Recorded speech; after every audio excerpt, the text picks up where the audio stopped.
Hello and welcome to the final day of the International Marxist University 2022.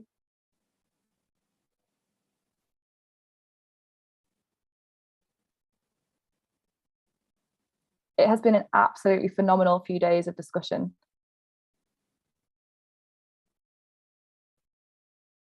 And I'm sure if you're anything like me, you've been really inspired by all of the talks.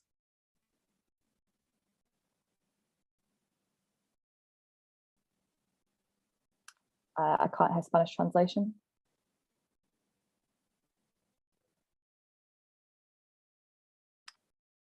And you're keen to get reading and learning even more about Marxist theory and the history of the working class.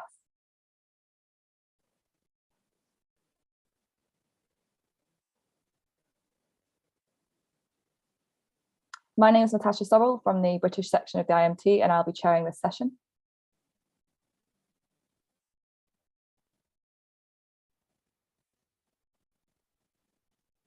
Which is called Dialectics of Nature, Marxism and Modern Science.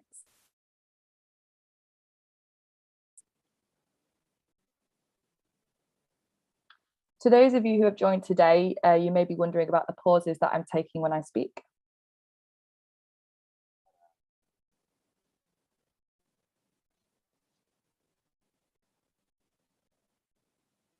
It is just to provide time for the translators to translate what I'm saying into the many different languages.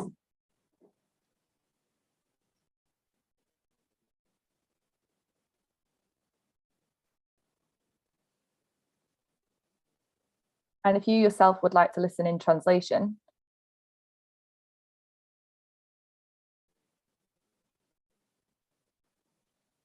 you can find out the information about how to do this on the International Marxist University website.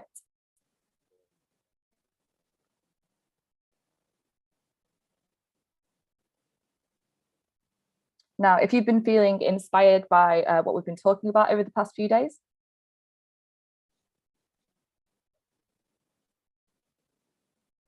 and you would like to donate to help build the forces of Marxism,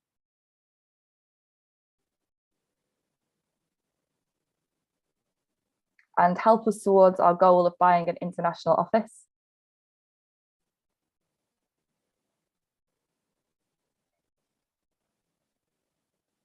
then I urge you to donate, and you can do this at donate.marxist.com.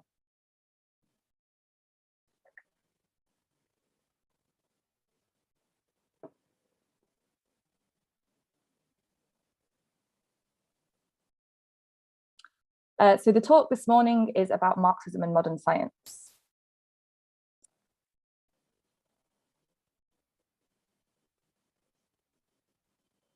Hegel led a revolution in philosophy.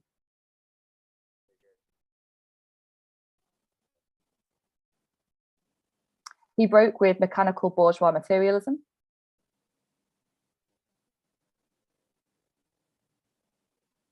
In favour of a worldview that embraced contradiction and constant change.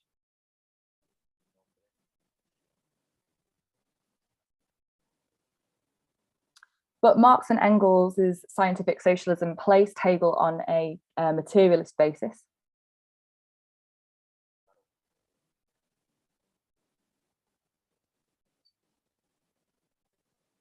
Which culminated in the highest accomplishment of philosophy, dialectical materialism.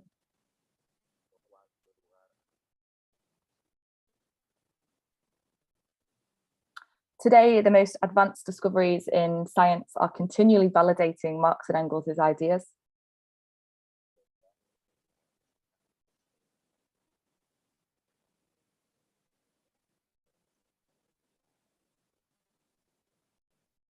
Showing that nature is defined by motion, change, and revolution.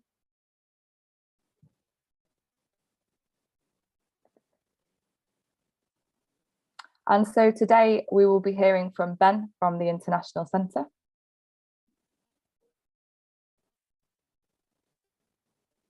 Who will be introducing this topic for us. And Ben will speak for about an hour and a half, including translation. So Ben, when you are ready. Thank you very much, Tash, and hello to all the comrades around the world.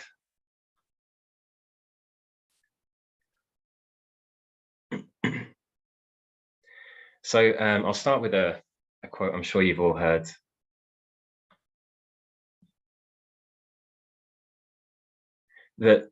And this is from Lenin: without revolutionary theory, there can be no revolutionary movement.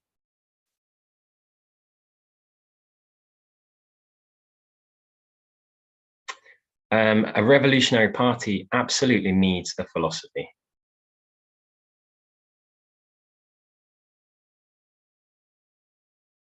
And the ruling class certainly have their philosophy. They see this system as the most natural system, as something unchangeable.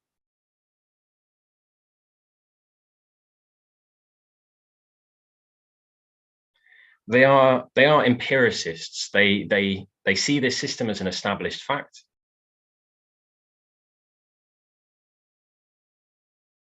And they conclude, thus it is, and thus it shall always be.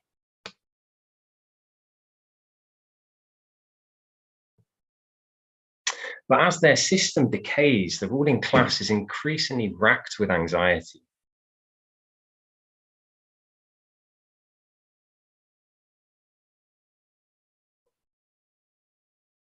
They can only imagine one reality, this capitalist system.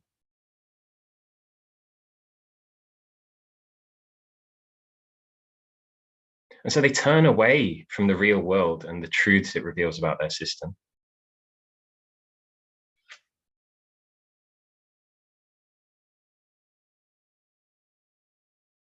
And in turn, they infect the whole of society with their moods of mysticism and despair.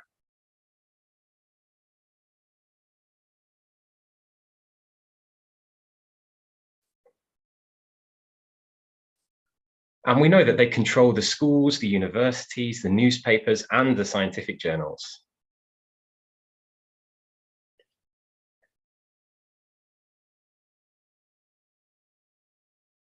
And through these channels, their mysticism and their empirical outlook seep into society.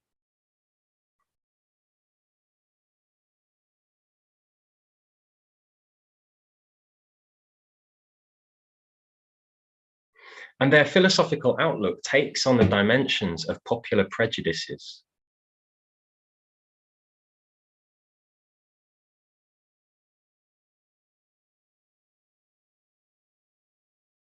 Now, in our struggle against the capitalist class, they have an undeniable advantage in their resources.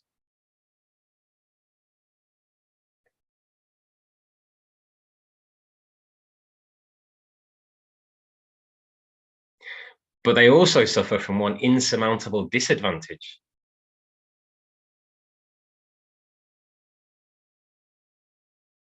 And that's that at each turn in the situation, all the claims that they and their apologists make about the world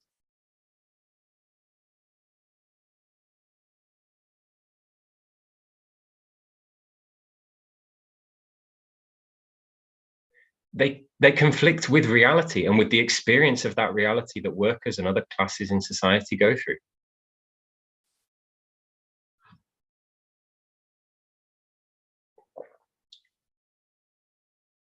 They're in conflict with the truth itself.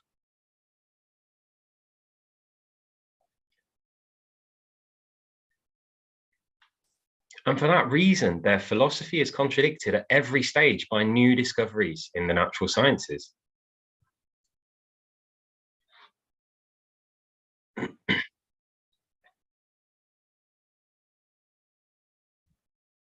And conversely, our philosophy, dialectical materialism, as Tash explained,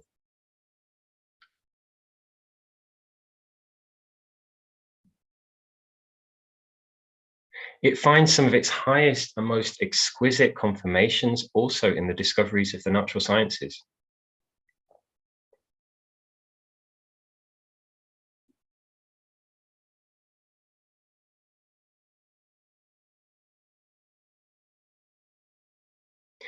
Now, as Tash explained again in the very good introduction, dialectics at bottom is a philosophy of change, of how change is intrinsic to nature and society.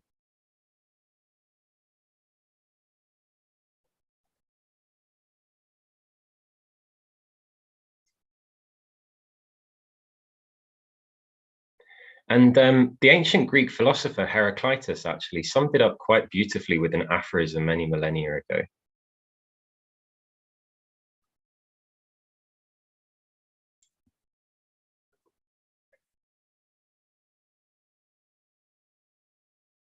When he said that everything both is and is not, for everything is in flux.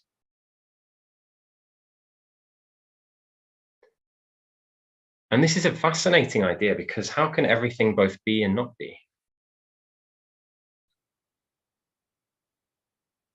A chair is a chair, a person is a person, and as far as common sense is concerned, that's the end of the matter.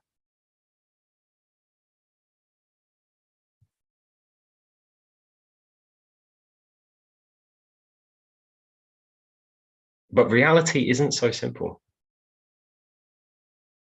Let's take the apparently simple idea that a person is a person.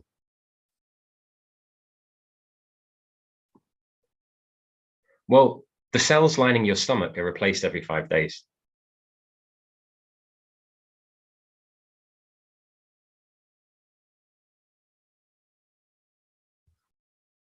Your skin cells are replaced roughly every 3 to 4 weeks, sorry.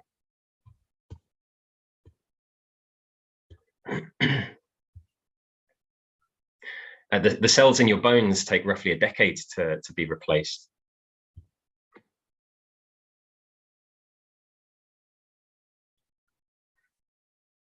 And only a few parts of your body are not replaced at all. Your teeth will stay with you if you look after them until you die.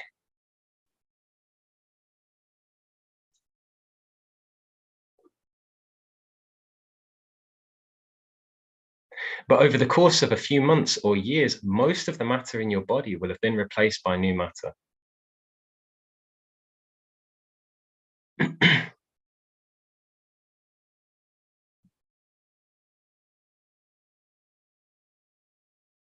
So if I ask you in a few years' time, am I the same person who gave that lead off at IMU 2022?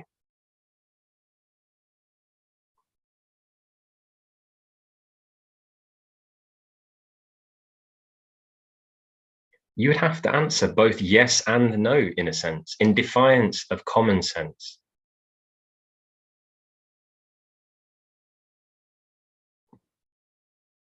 And here is precisely where the philosophy of common sense, or to give it its actual name, formal logic, its proper name.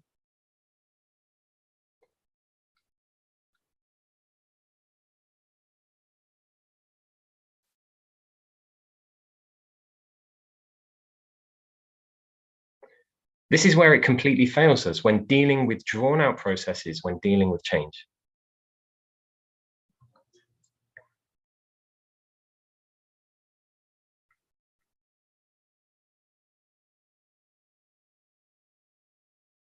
And even in the moment, you think a person is a static thing.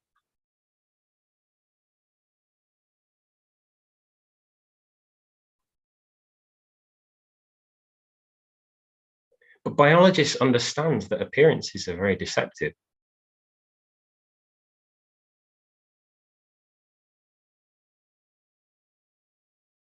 Because this apparent equilibrium is the product of a dynamic tension going on within each of and all of our bodies.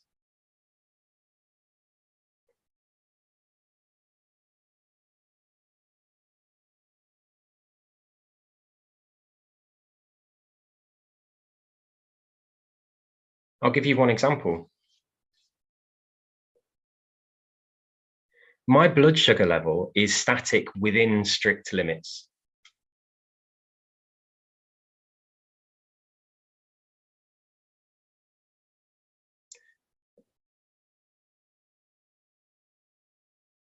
And that's a good thing too, otherwise I'd be in a lot of medical trouble.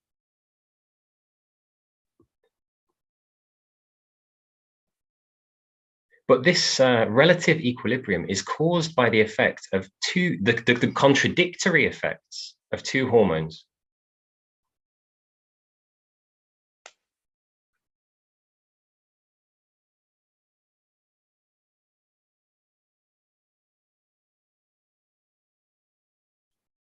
They're both produced in the pancreas. One of them is called glucagon.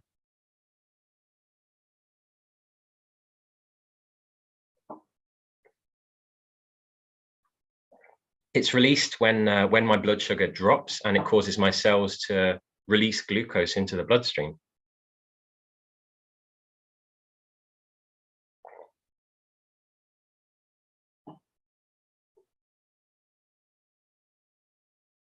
The other is called insulin, and it's released when my blood sugar level is elevated.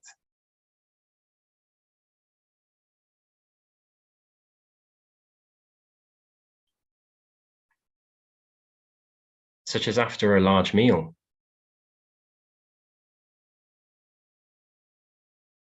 And it causes my body to take up glucose from the bloodstream.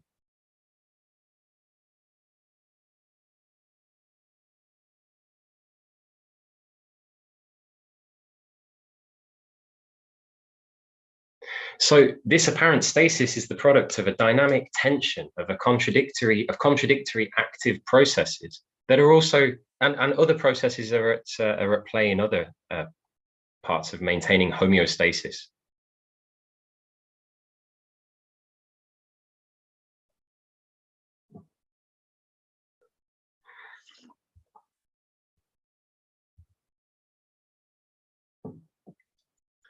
I've used examples from biology, from my own biology so far, but anywhere that we look in nature, we can see the same thing.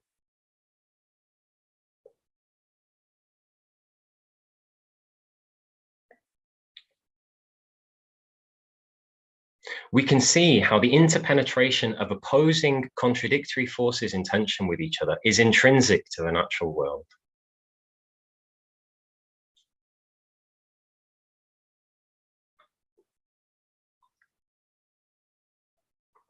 The atom is a unity of positively charged protons in the nucleus and negatively charged electrons in the shells orbiting them.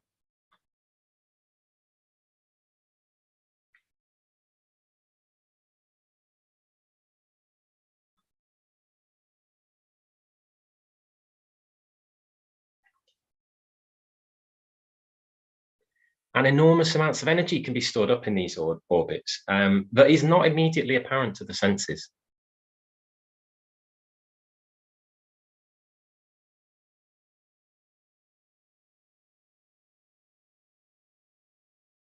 Methane gas, for example, is completely odorless and it's completely colorless.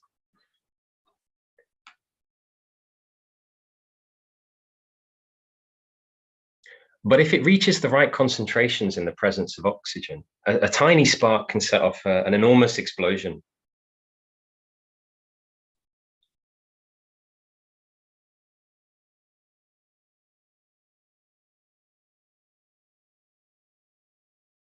And that unperceived energy stored in those electron orbits is suddenly released.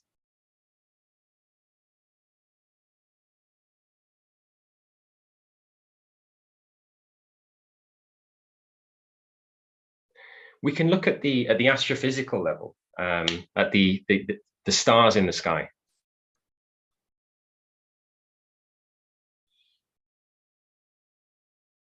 They seemed, and for millennia, people thought they were completely unchanging. We talk about the fixed stars.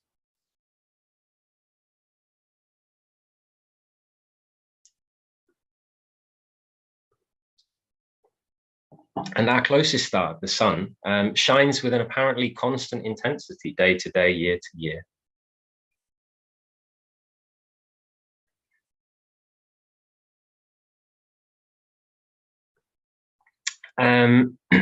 But appearances are deceptive.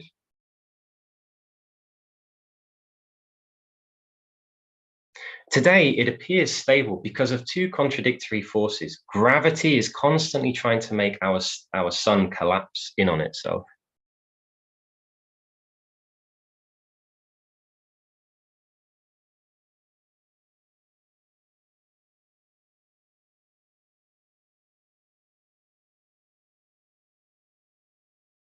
And on the other hand, you have heat pressure generated by the fusion of light elements into heavier elements, constantly pushing back against that gravitational collapse.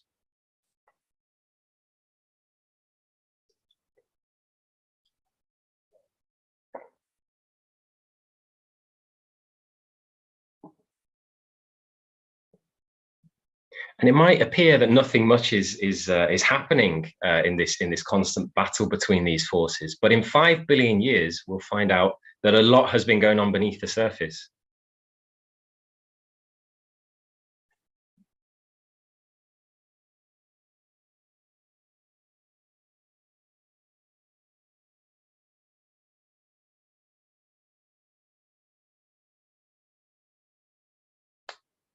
Because the process of hydrogen fusion will come to an end as there ceases to be sufficient hydrogen to fuse, and that dynamic equilibrium will be utterly disrupted.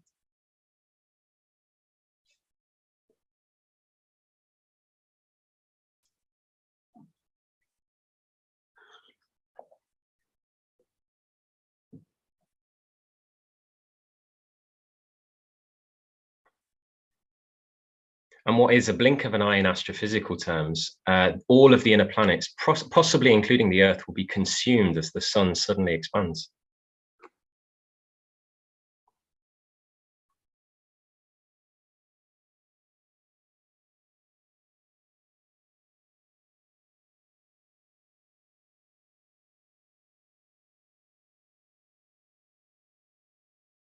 The main point I'm making is that at every level, motion is the mode of existence of matter.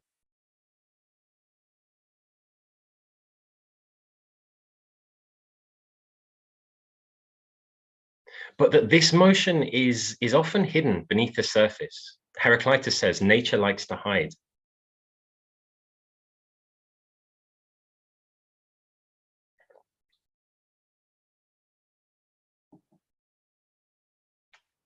But unperceived beneath that surface, a quantitative accumulation of invisible changes or apparently invisible changes can prepare the way for that dramatic qualitative leaps.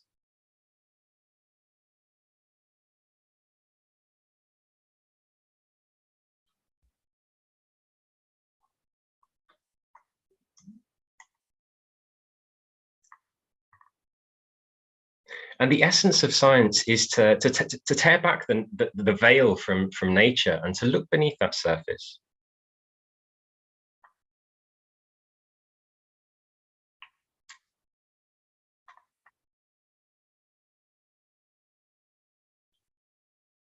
And I should add that that is the role of Marxists in our own way as well.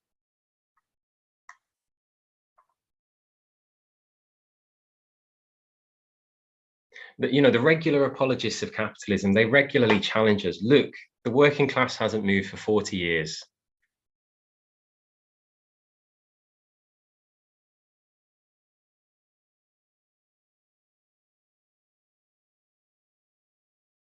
They will never move. What are you wasting your time for?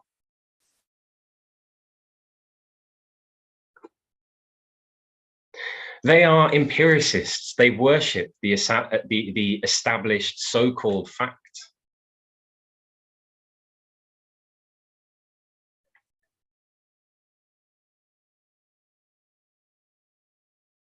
And they disdain all theory that goes beyond this supposed fact.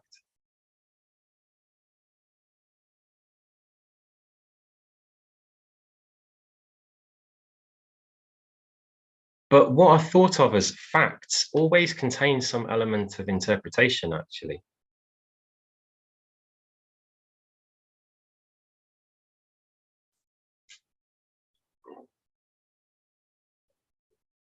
Hegel answered these empiricists a long time ago when he said the following.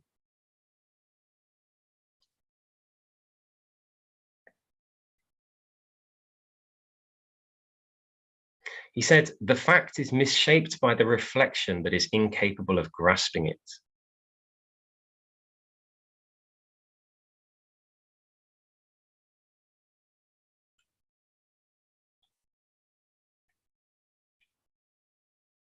They don't understand what this fact is trying to tell them. So when the workers finally do begin to move,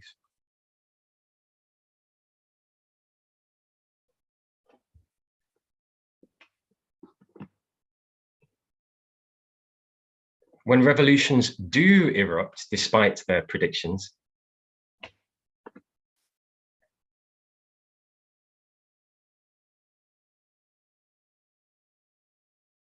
They are left in shock at the apparent outbreak of anarchy, as they call it.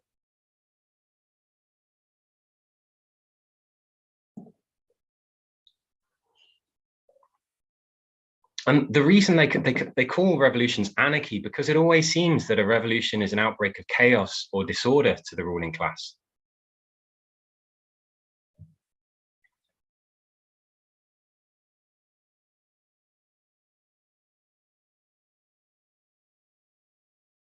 And that's because they don't understand that there is an order, there is a deeper causality, which makes revolutions not just possible, but inevitable at a certain stage.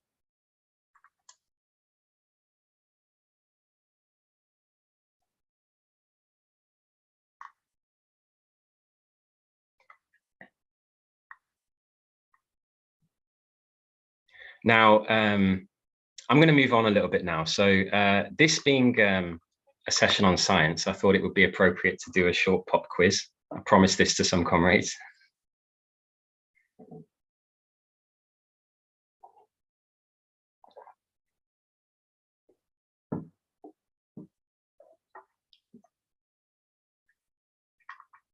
Does any comrade know what the 13th element to be discovered was? And it was the first in the modern age.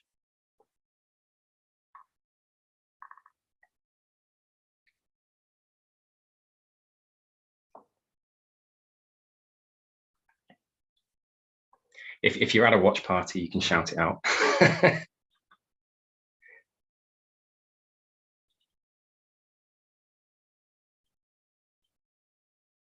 It was, of course, phosphorus.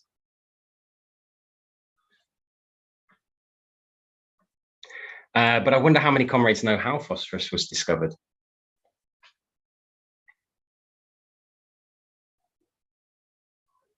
Well, in the 17th century, as we know, capitalism was just emerging in Europe. There was a huge thirst for gold.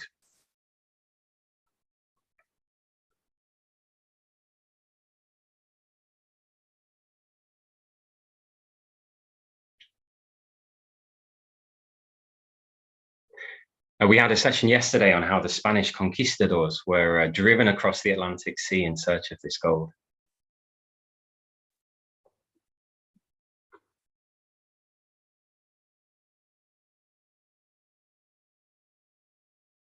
But others looked in a lot stranger places for the same thing.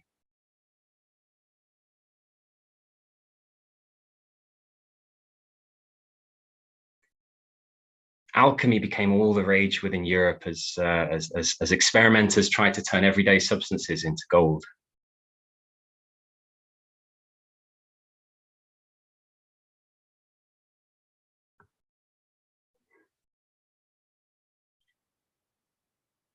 And one German alchemist had a brilliant idea. He realized that urine is kind of gold colored.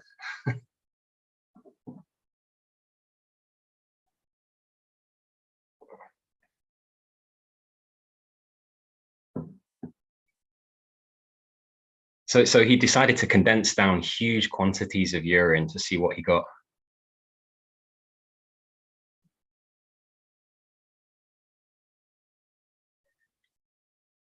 It must have been an incredibly unpleasant experience, because it took him 1,100 liters of urine to end up with 60 grams of this powdery substance.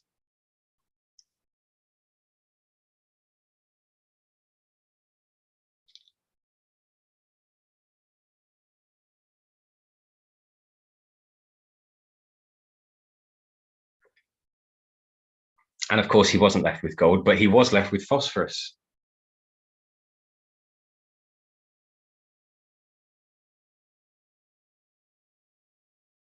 I think it's a fun example, perhaps, of how science can advance under the pressures of other factors than intellectual interests alone.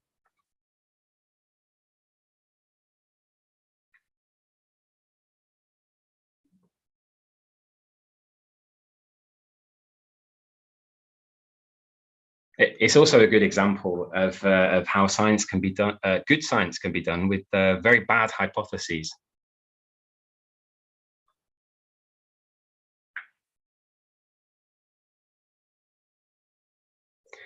But this stage was a stage that all of the sciences went through, of collecting facts, collecting data, before we could draw out the necessity which binds all of those facts, all of that data together.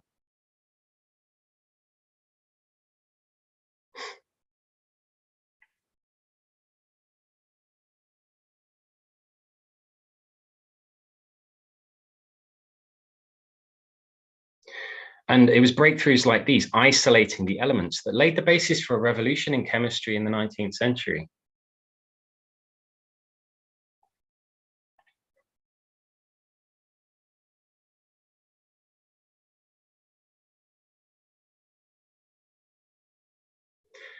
When the Russian chemist Mendeleev uncovered the periodic table, which I'm sure you've all seen at school.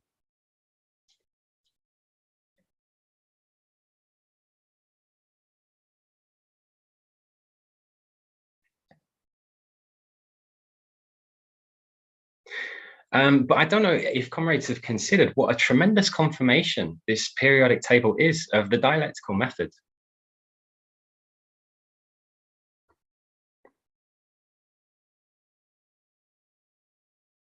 Because the periodic table is not just a list of elements lined up quantitatively by atomic weight or atomic number.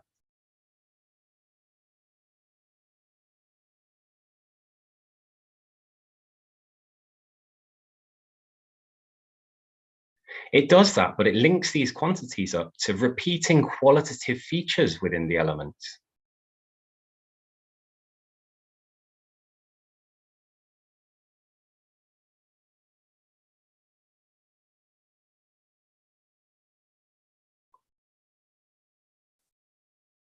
As nuclei get bigger and bigger, you have the same periodic recurrence of the same qualities.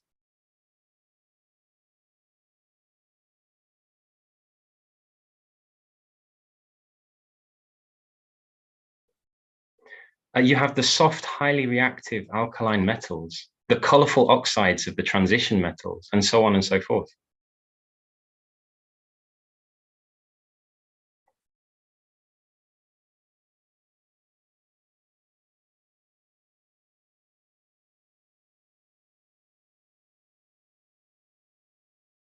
And at each stage, you have this periodic process of negation of the negation, but eventually a tipping point is reached when nuclei get to a certain size.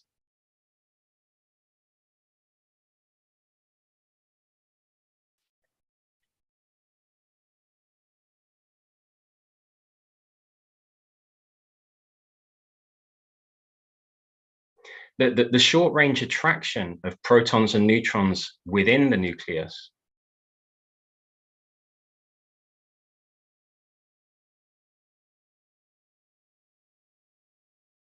and the long-range electrostatic repulsion of protons away from each other within the same nuclei,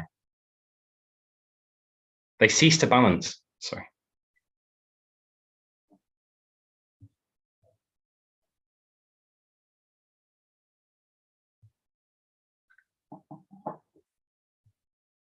And quantity transforms into quality. You have a new class of elements from roughly atomic number 84.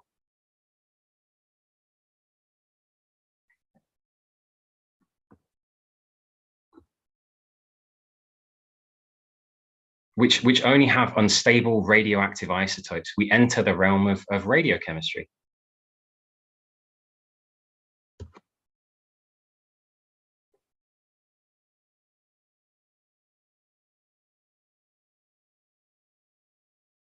And as with chemistry, moving on a little bit, likewise in biology, it was necessary to go through a whole process of collecting facts before the necessity could really be drawn out in nature.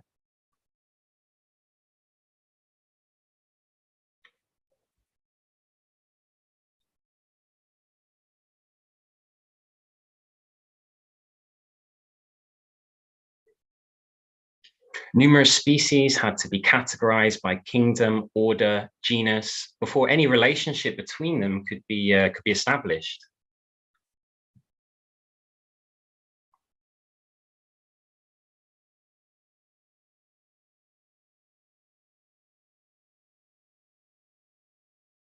And a particularly large contribution in this respect was made by the Swedish taxonomist Carl Linnaeus. 30 minutes gone.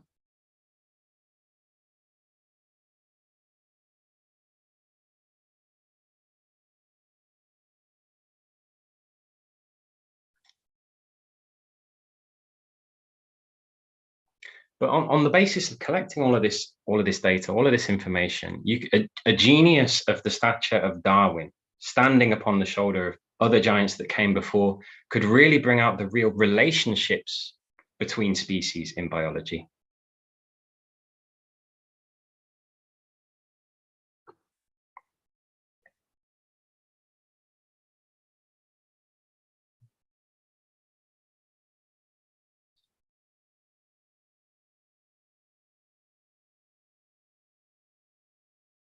And comrades know his advances showed that species are far from these fixed, static things in themselves.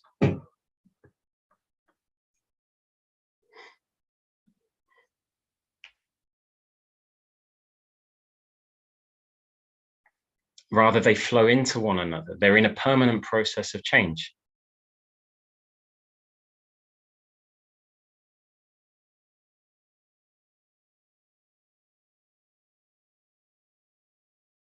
And a result of this is the fact that species, biology abounds with species that defy categorization into fixed, static categories.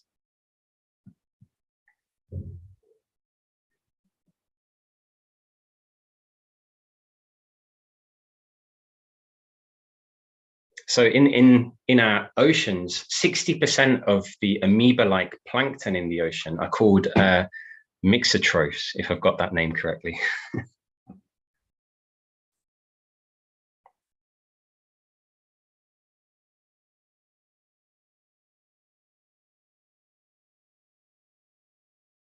And that's because they literally mix photosynthesis, that is taking light from the sun like a plant,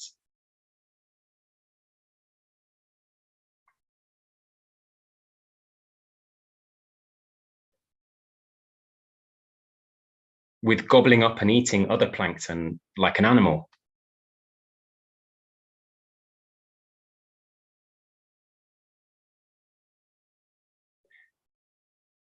Are they plants or animals? That's a bit arbitrary, whichever you say.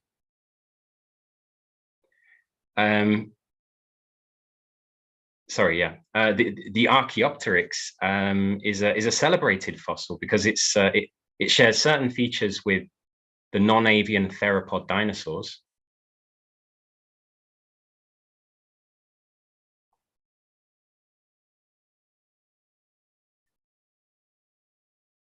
But it also shares some with modern birds.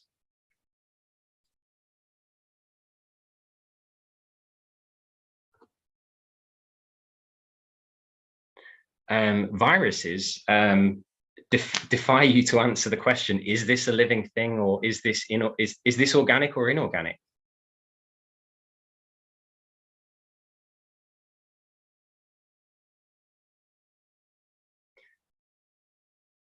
They reproduce like life, but they don't metabolize like life. They are entirely dependent upon other cells.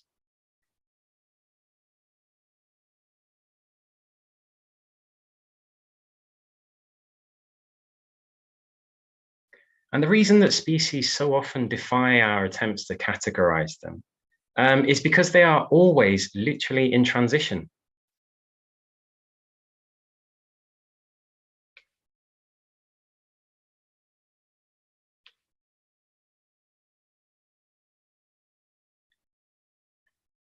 In every moment, they are ceasing to be what they once were.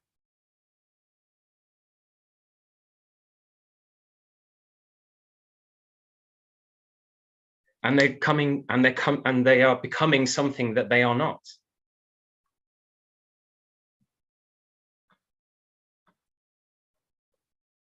The law of identity breaks down.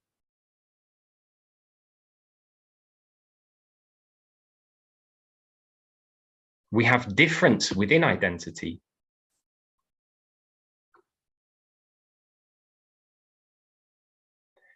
Which is core to Darwin's discovery.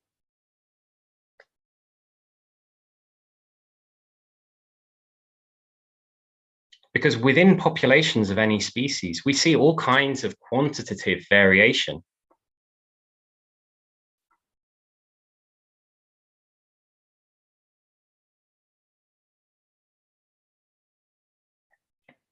A butterfly's wings could be a shade lighter or darker.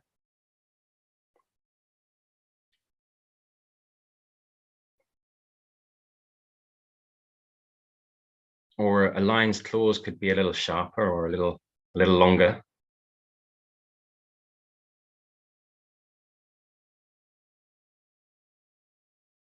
And Darwin showed how all that was necessary was the accumulation of these quantitative changes under the pressure of natural selection.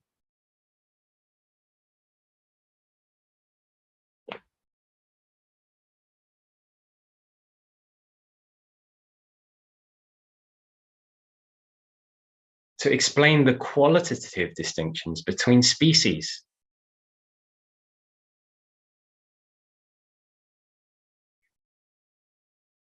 The accumulation of this quantitative change reaches a tipping point. Quantity transforms into quality.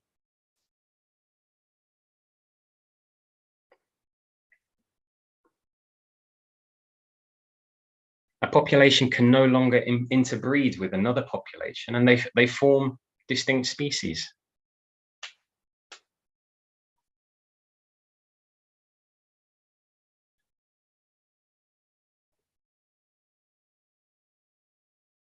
We take this idea for granted, of course, but this hasn't always been immediately apparent.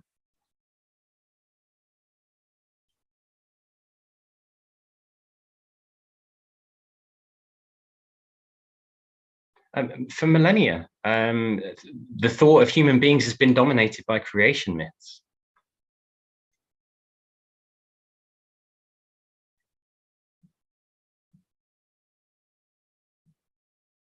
And Darwin's discoveries were a scandal to a respectable middle-class Christian Victorian England.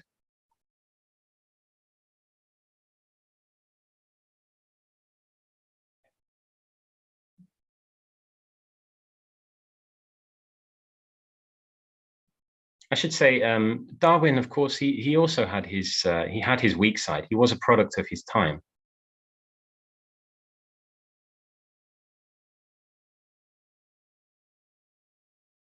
And he conceived of change as a slow, gradual process, which reflected really the fact that the Victorian middle classes were allergic to the idea of leaps in nature or in society, of course.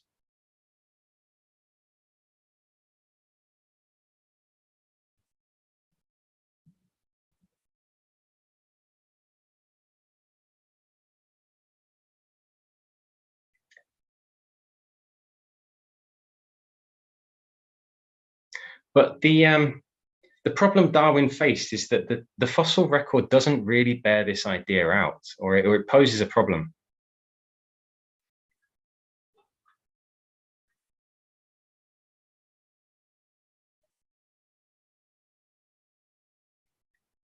Because throughout the fossil record, we are struck by the number of missing links that exist between species.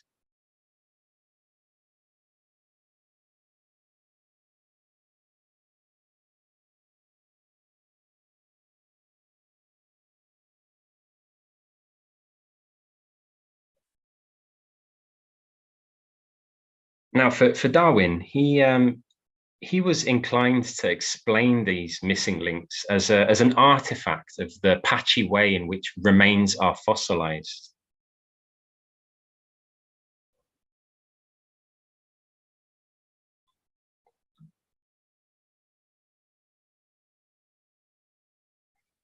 And this question of these missing links dogged paleontology until well into the 20th century.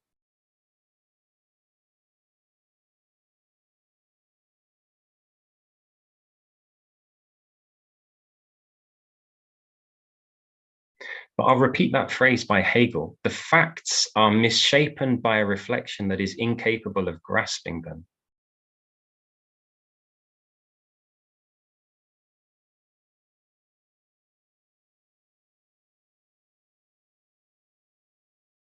because the facts weren't pointing to simple problems with preservation. The facts were pointing to the whole way that evolution unfolds is not gradualistic at all.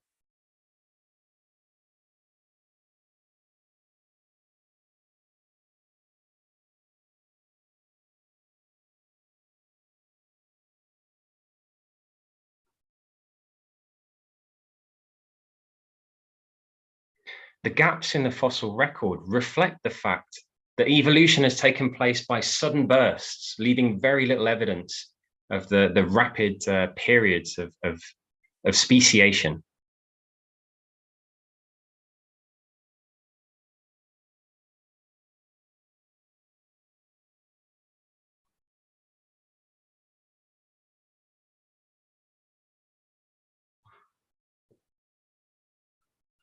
And this secret was really unlocked by two paleontologists in the 1970s, Niles Eldredge and Stephen Jay Gould.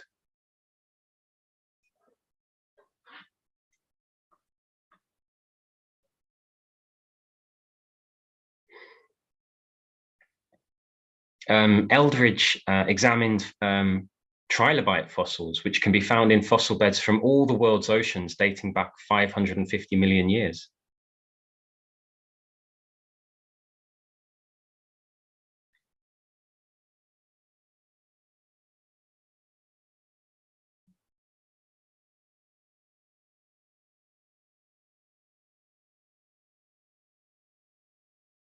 Until they suddenly went extinct about 250 million years ago during the Permian-Triassic mass extinction.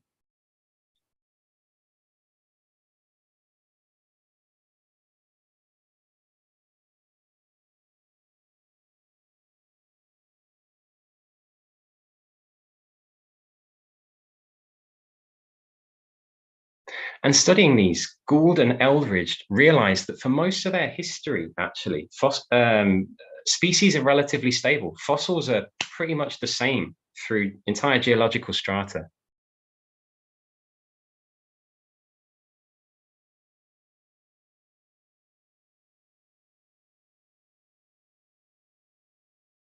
But of course, quantitative change does take place in the environment, in other species in the ecosystem, in the genes of these species.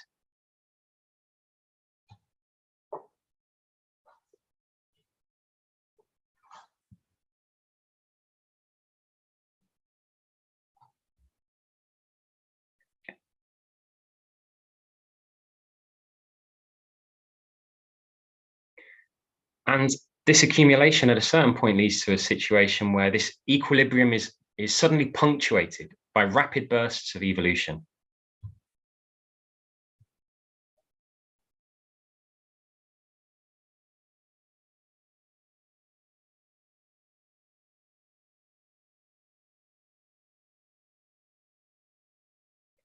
New adaptations suddenly emerge.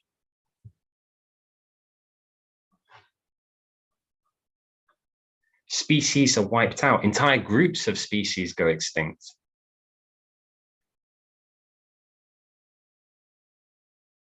And new species rapidly take their place, and entire biological families that lived in the dark suddenly radiate out to fill every ecological niche available.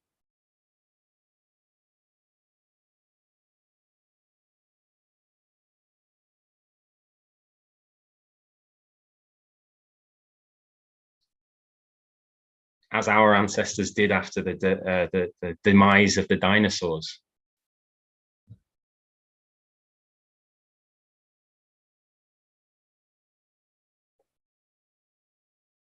This idea was named punctuated equilibrium by Gould and Eldredge, and it's a feature actually of the whole of nature, not just biology.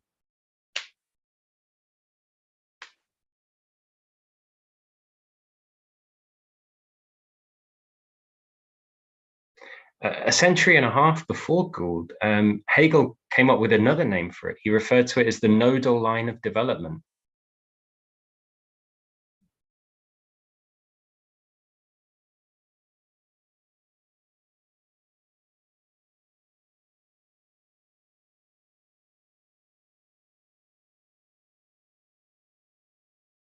Long periods of apparent stasis or equilibrium in which quantitative change builds up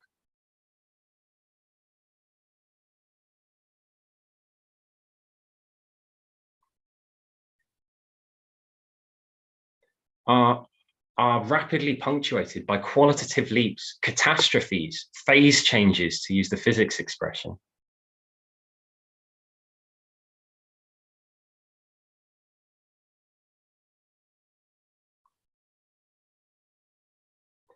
Out of a simple mixture of hydrogen and helium gas, stars condense until a tipping point is reached.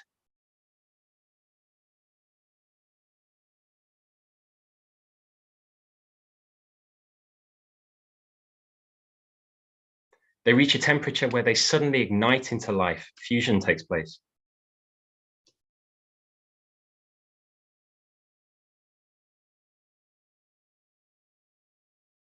In their interior, light nuclei are fused into heavier nuclei, and a period of equilibrium sets in, slow quantitative change.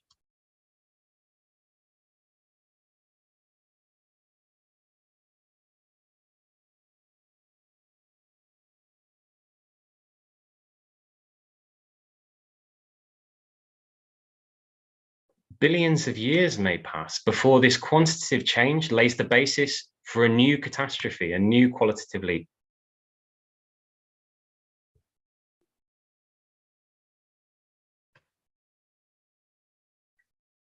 In the largest stars, heavy elements are cast out in tremendous explosions called supernovae, and the process starts again.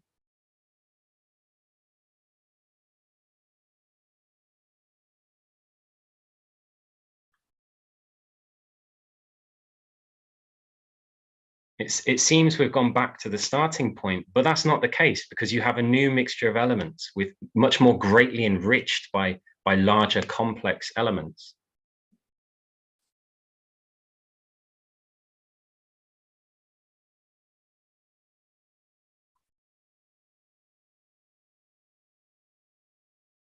A new beginning doesn't symbolize a return to the starting point.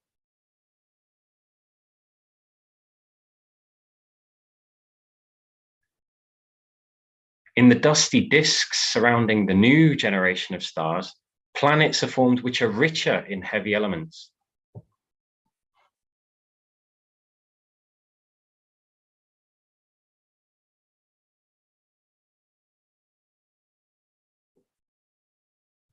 The Earth itself began as probably a hot molten ball of magma, but it slowly cooled.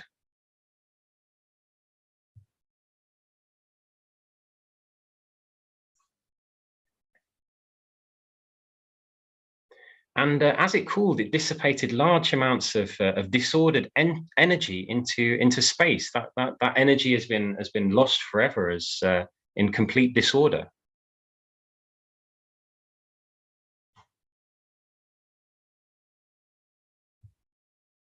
But the other side of that dissipation, that growing disorder of that energy into space, is the cooling of the planet to the point where complex chemistry suddenly emerged.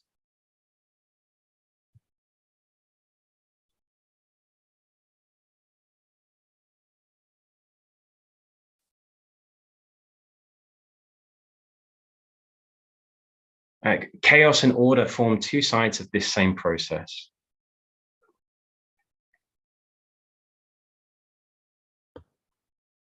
And in our planet's early atmosphere, complex amino acids started to be formed, and an increasingly complex chemistry reached a tipping point in turn when DNA and RNA began being formed for the first time.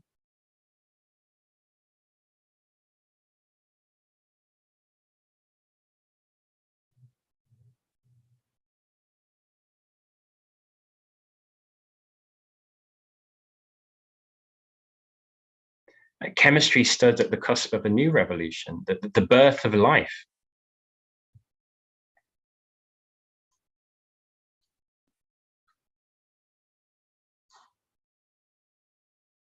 And with the emergence of life for billions of years, again, simple-celled organisms were all that existed. Apparent stasis set in.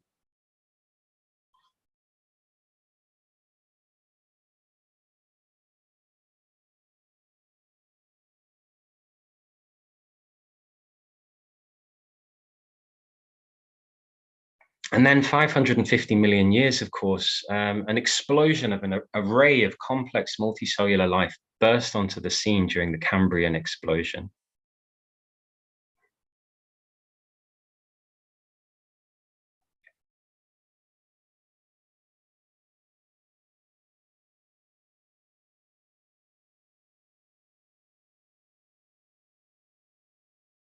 And throughout this process, which has stretched back over billions and billions of years, matter has organized from the lower to the higher.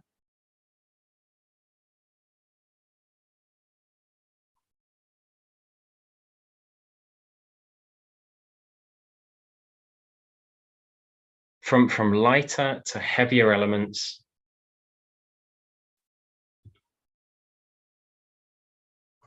Eventually, chemistry emerged, and it in turn became more and more complex.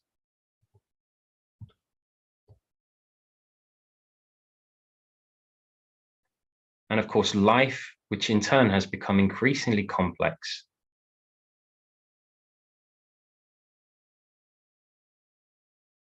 Until finally, in the human brain, matter has reached its most complex form of organization that we're yet aware of in the universe.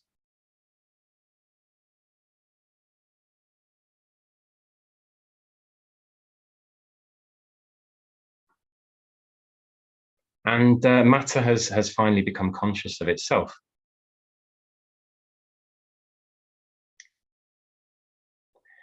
And this hasn't been a smooth process. It's been there's been sudden throwbacks. Stars have died. Enormous lava flows interrupt the progress of life.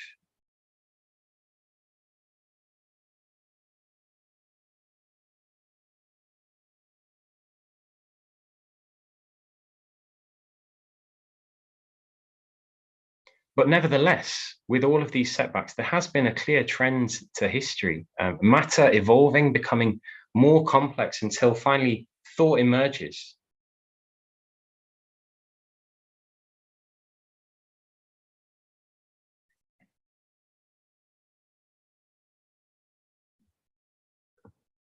And these discoveries about the history of this universe have marvelously confirmed the dialectical view of nature.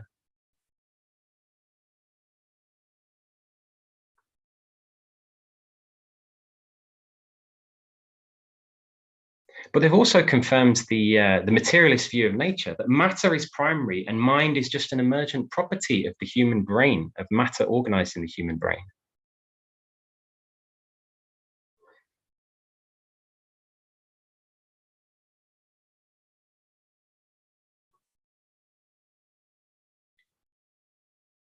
But most scientists don't have a conscious philosophy.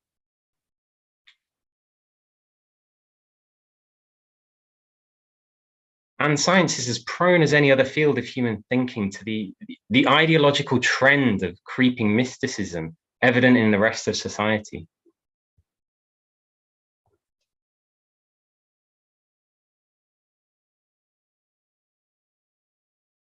Now, dialectics explains, as we've discussed, that the world is one interconnected whole. It's constantly developing.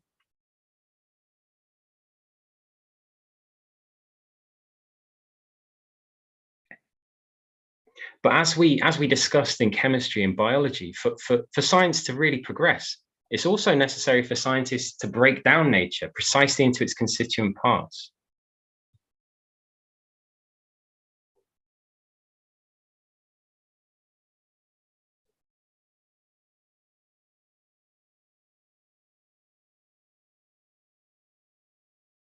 And for the pioneers of physics as well, it was necessary to imagine isolated systems in the physical world.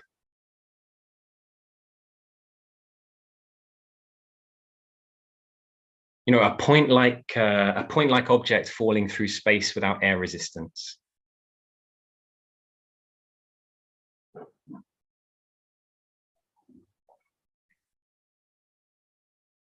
Or a perfect sphere sliding down a frictionless incline, the sort of things you never find in nature, of course.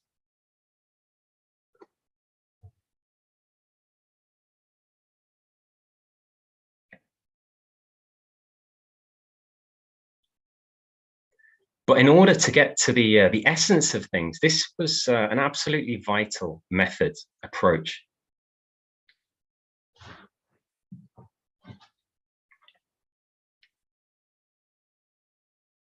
You know, scientists had to abstract from nature to isolate its different parts.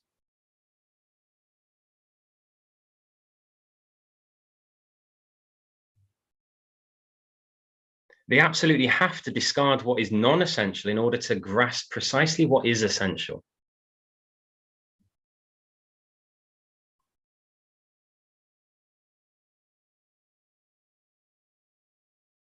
But you'll run into philosophical problems if you forget to put nature back together again.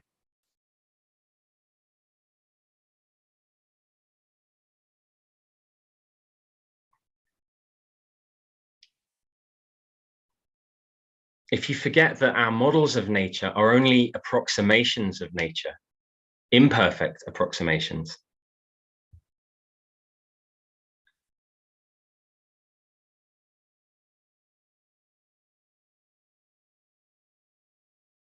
So in the 18th century, mechanics made tremendous advances, culminating in the discoveries of Isaac Newton.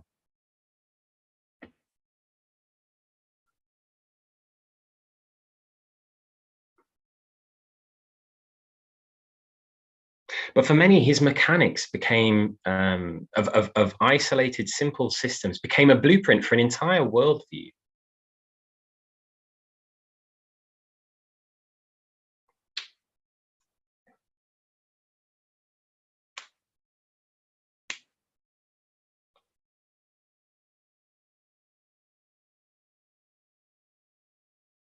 Thinkers started seeing everything as nothing more than the sum of its inert mechanical parts.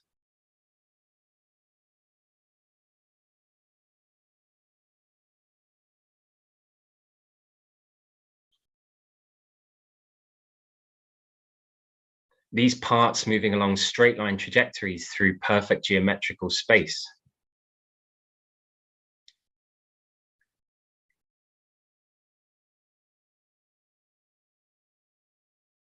Until they're deflected by physical contact, by mechanical contact with other bodies.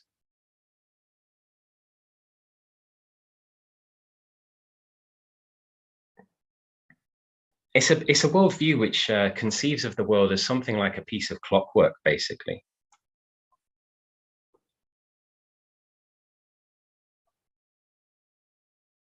The planets and the stars that we see continue their orbits for all eternity without deflection.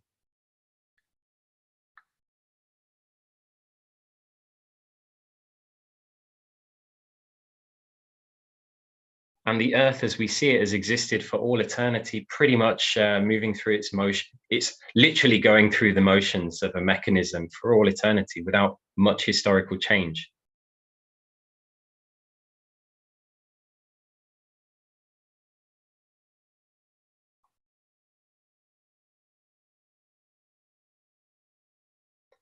All that was needed basically was a prime mover, a clockmaker to set this whole thing in motion. God, basically, as Newton believed.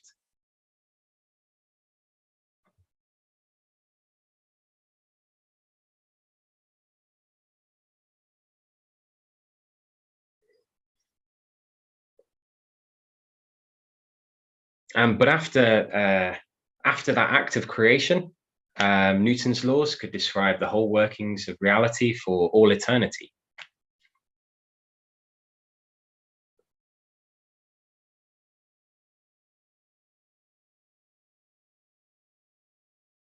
And it was a very popular view that basically Newton had finished putting the last dot and comma on physics. Physics was closed, a closed book after Newton. He completed it.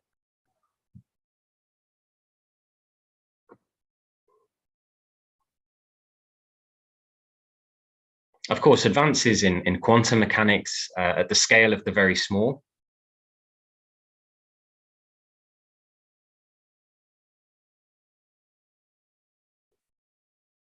And advances, discoveries in relativity by Einstein at the scale of the very fast and the very large. 1 hour gone.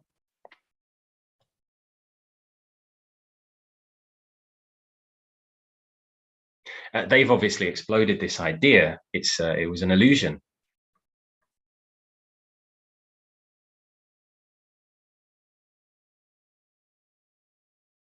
But it's a repeating illusion that we see in many ages, including our own, that we're on the cusp of knowing everything that can be known about the universe.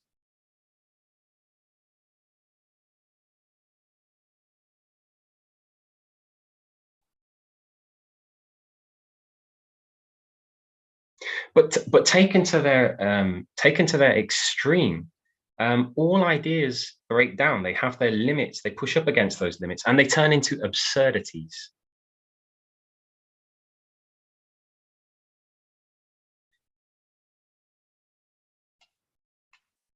And Thomas Kuhn explained this brilliantly in his book, The Structure of Scientific Revolutions, which I recommend to comrades. It's well worth a read.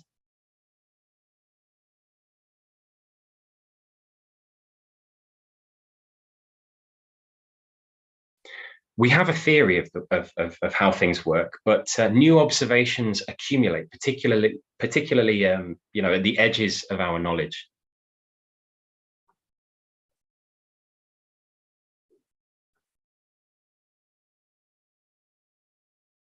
And we can, perhaps for a very long time, fit these observations into the old theory.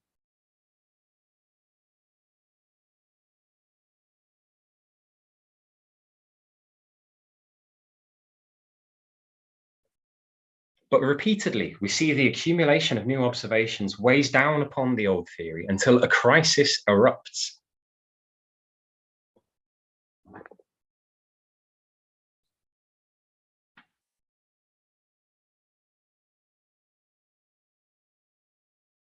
And the way is prepared for a scientific revolution.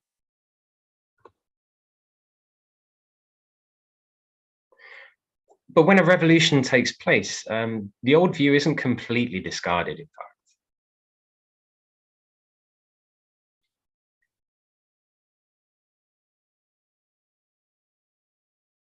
We just need to take Newton's laws. They still have a huge range of applicability, and they're still taught in schools for that reason.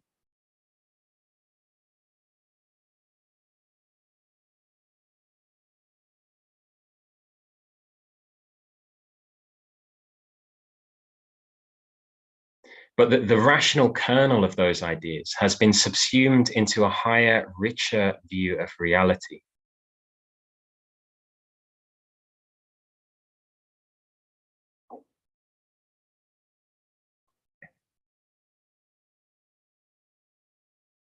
Now, Thomas Kuhn, who described this process of scientific development, was not a Marxist by any stretch of the imagination.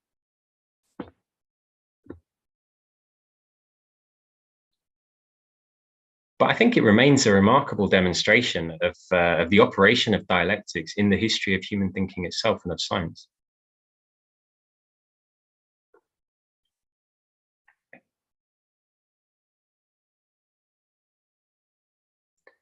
Now, we should not flatter ourselves that living in this modern world, that we are in any way immune to the philosophical errors of earlier generations.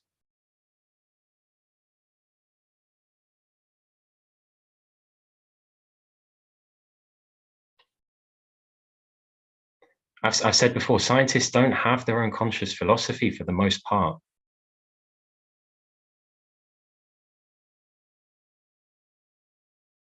And the same moods of mysticism that emanate from the capitalist class also seep into the sciences.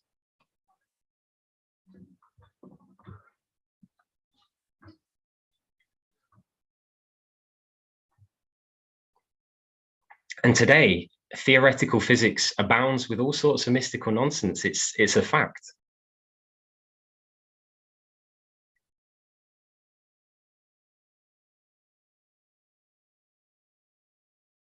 You only have to open the pages of the New Scientist magazine to convince yourself of this fact.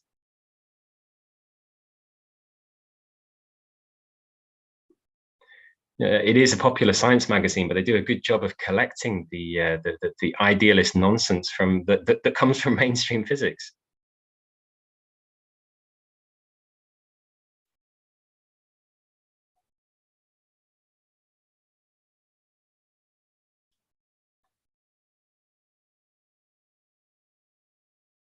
you have theories of everything, or God equations, as some people prefer to call them.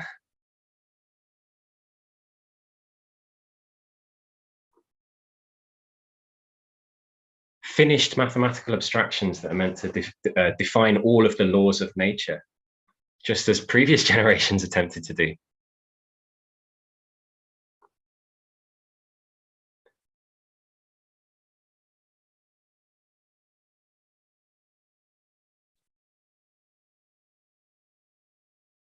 You have untestable ideas like string theory, multiple new dimensions, and multiverses are invoked willy-nilly.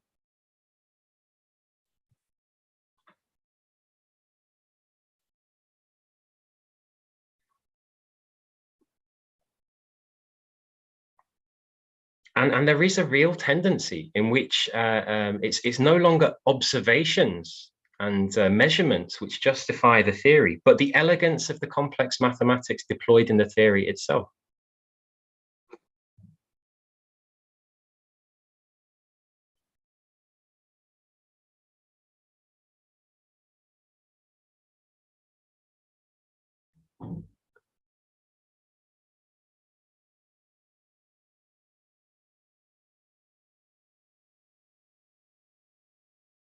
We could describe it as a kind of mathematical idealism, which is being revived at the heart of the sciences.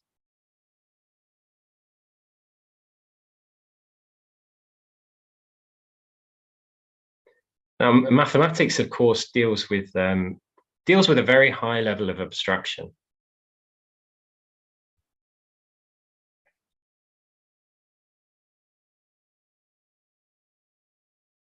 It's the science of pure quantity when we strip every other quality away from nature.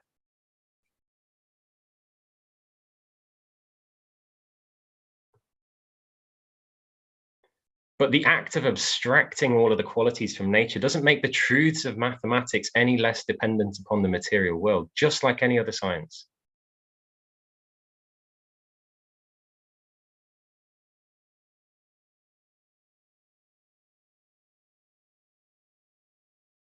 And its material origins are plainly evident, even in the languages, even in the language and this sort of stuff that we use.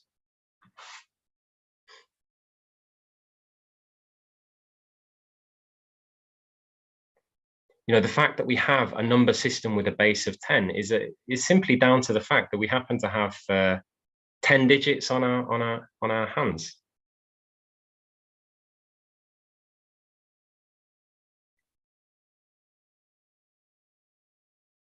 And our ancestors, just like a child does today, would have convinced themselves that 2 + 2 = 4 by counting the digits on their hands.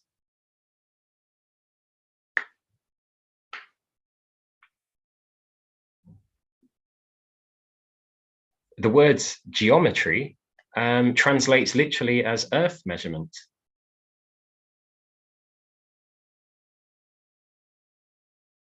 Reflecting its origins precisely in the measurement of the physical earth.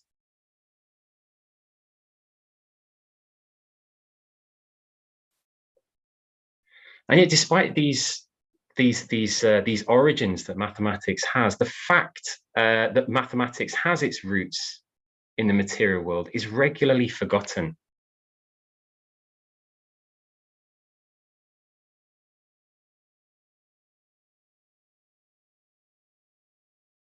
You can go back to Pythagoras and the Pythagoreans, who believed that mathematics has some sort of divine origin separate from this material world.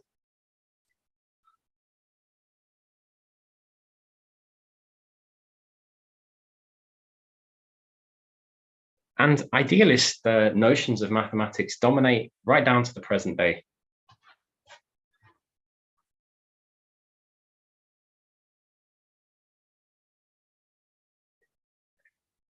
But in my opinion, perhaps the starkest expression of a mystical revival within the sciences is the fact that cosmology has arrived at a fully fledged creation myth.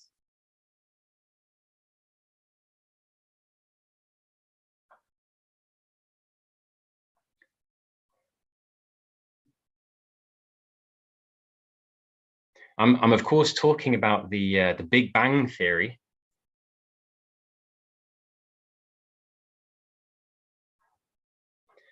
Which states that space, time, the universe, and everything within the universe was created within an instant, roughly 13.8 billion years ago.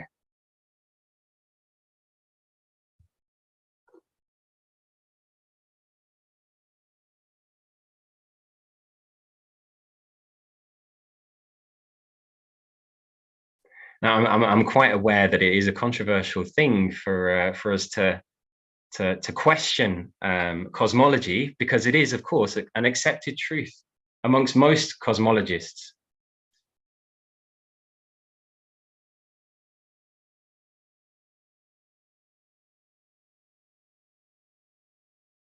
But I will say this: the truth is never established by consensus.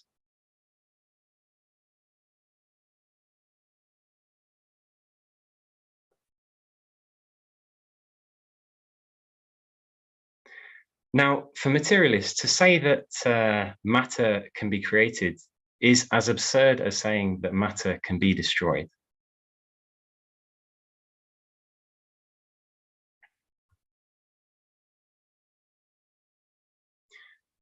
But for the idealists, on the contrary, who see spirit as primary and matter as something secondary and dependent upon spirit,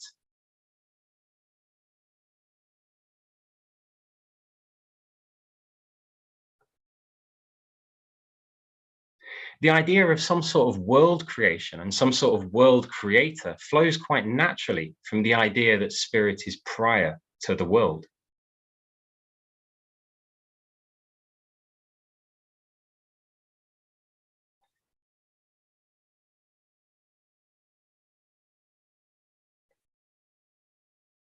Now, discoveries since Newton's day have exploded the idea that the cosmos is in any way static.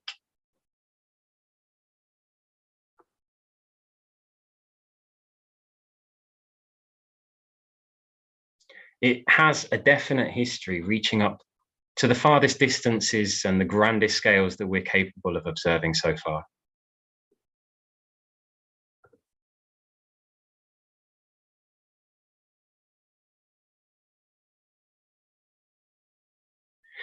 And in a manner of speaking, astronomers can look into space and they can see that history.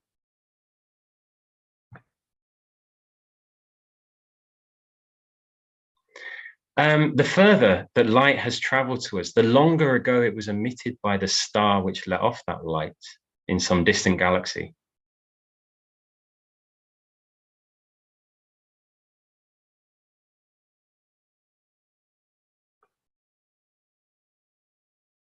So the further it is, the longer ago we're effectively seeing that galaxy.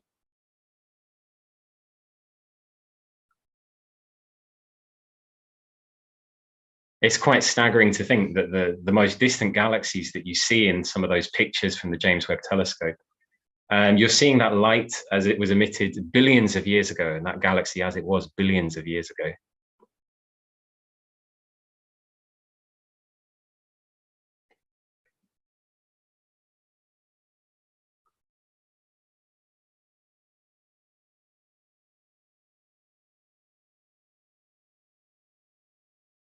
Now, in the 1920s, Edwin Hubble, the astronomer, observed something quite peculiar about these distant galaxies.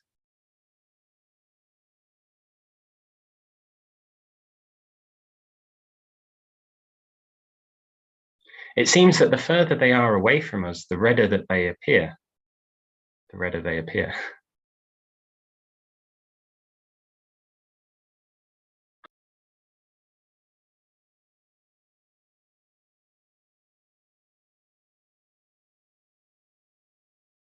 From speed. The further they are, the faster they're receding.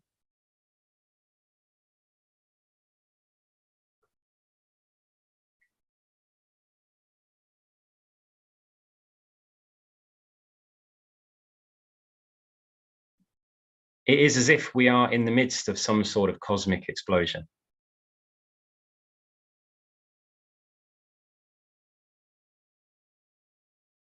But we've discussed this already. If you take an idea and you push it to its extreme,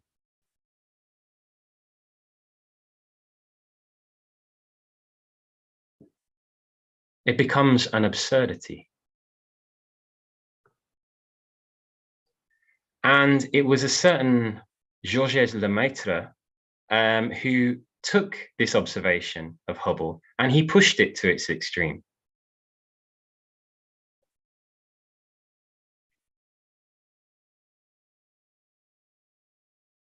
He thought, if all galaxies are moving away from each other,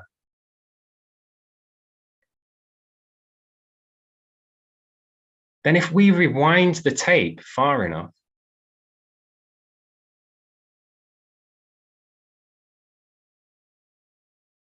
all of them, that matter must have been compressed into a single point. He called it the primeval atom.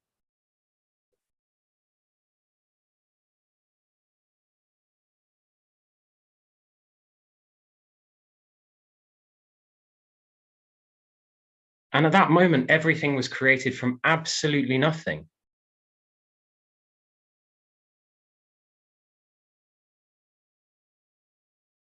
And we're forbidden from asking what came before it.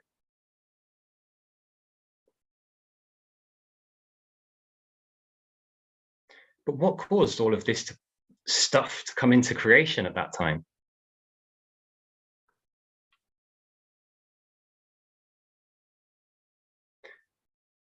Lemaitre, the originator of this theory, he was in no doubt as to the answer to that question.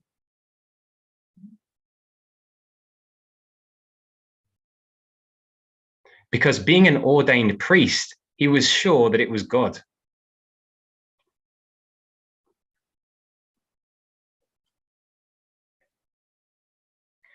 Now, comrades, the philosophical problem of infinity has always challenged men and women.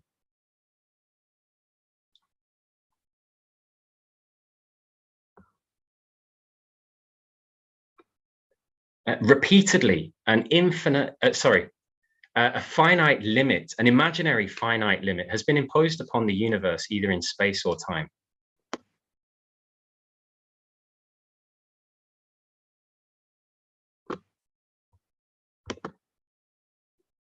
Before Copernicus, for example, the stars were thought to be fixed to a crystal sphere roughly 20,000 Earth radii away.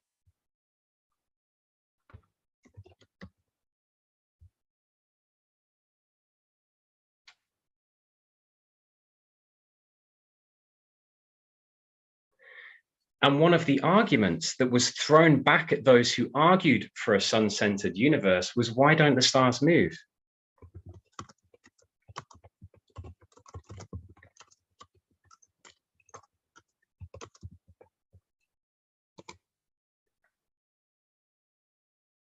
If they aren't fixed on a crystal sphere in the sky, then they should either appear to move as we move, the Earth moves,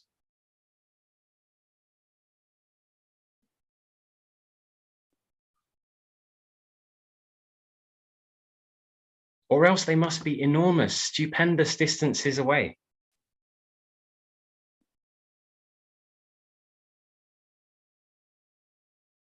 And the opponents of Copernicus couldn't conceive of such distances.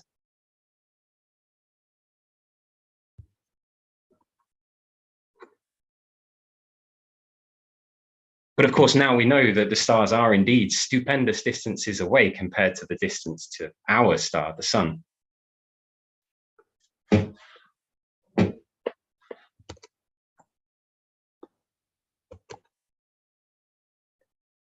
And even as late as the 1920s,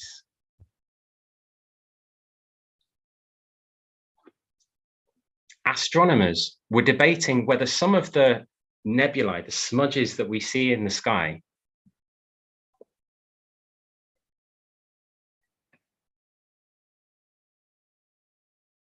are they part of our galaxy, the Milky Way, or are they what they called island universes?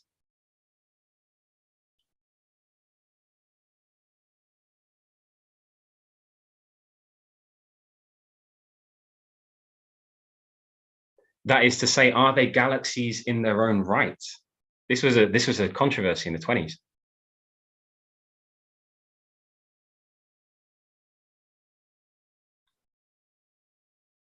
And I'll tell you what, the vast majority of astronomers denied the possibility that there could be other galaxies other than our own.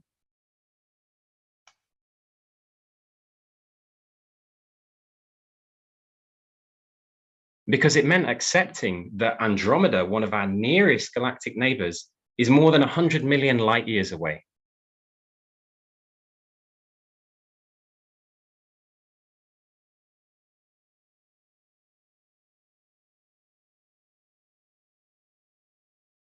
Philosophically speaking, they hadn't advanced an inch since the opponents of Copernicus threw back their rebuke to his heliocentric universe.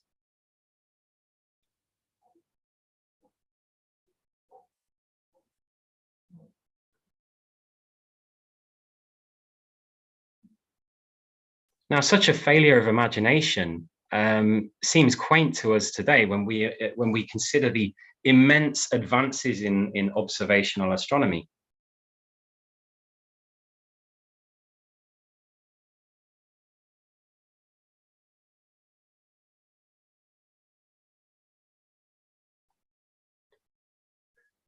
But again, do not imagine that astronomers have advanced that far at all philosophically since the 1920s.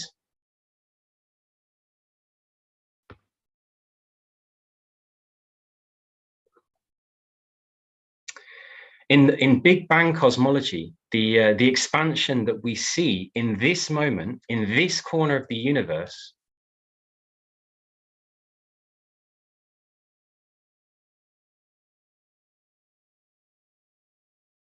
is taken to be the final word on the whole history of our cosmos.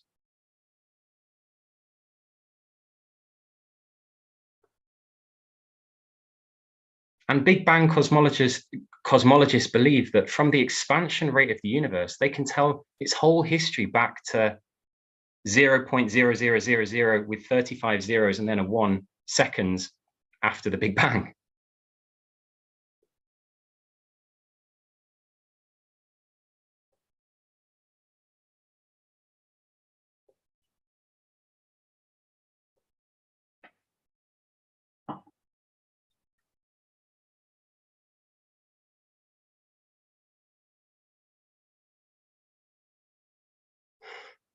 And that's a pretty bold claim, considering that that the accuracy with which we know the distance to our nearest galactic neighbors has a plus or minus 5% error bar on it.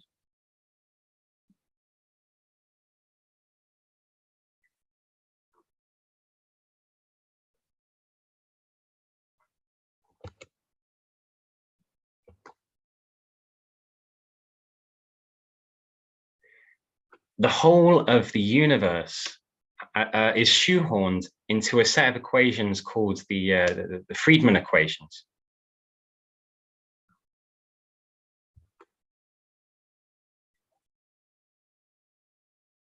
Which are simplified using sweeping generalizations about our universe, such as the idea that it is homogeneous and not lumpy, which we see it is lumpy, clearly.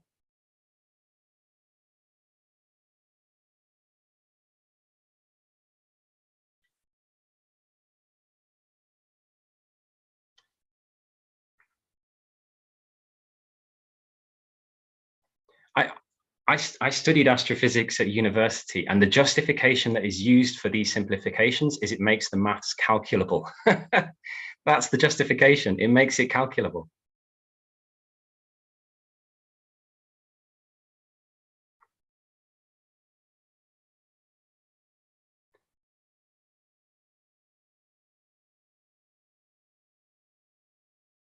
But the problem is, new observations, take these mathematical abstractions all you like, but new observations will constantly impinge upon these abstractions. They will intrude upon our abstractions. 5 minutes left.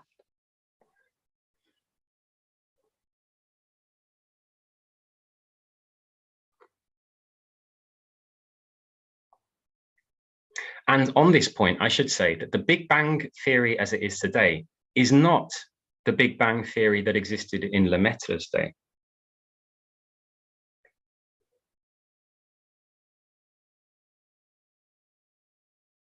Because that theory did not fit into observation.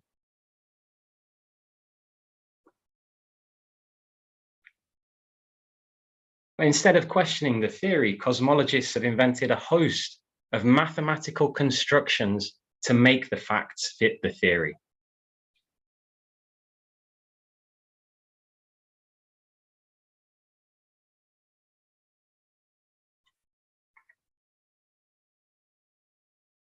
Dark matter and dark energy make up 90% of the stuff in the universe.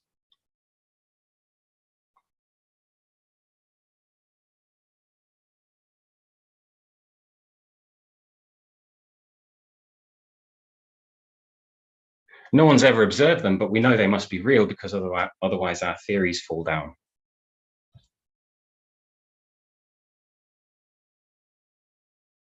But in my personal opinion, perhaps the most egregious of these mathematical inventions is something called the inflation field.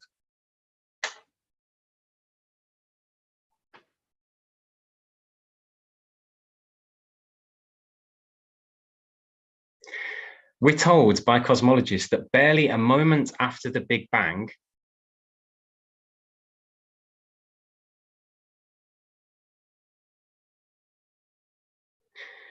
in which within the blink of an eye, each nanometer of space, that's roughly an atom,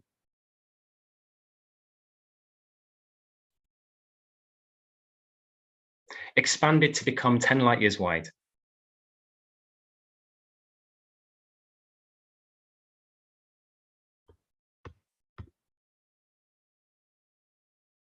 Alpha Centauri is about 4 light years away for a sense of scale. Each atom went to that scale.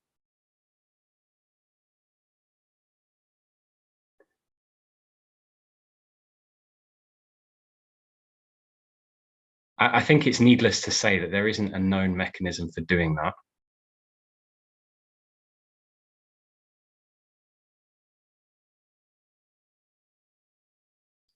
But Big Bang cosmologists are absolutely certain it happened. Otherwise, our theory would not fit the observations.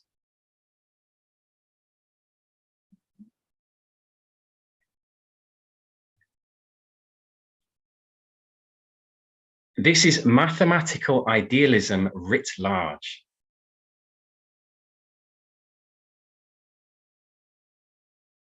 It reminds us of the phrase of the medieval scholastics.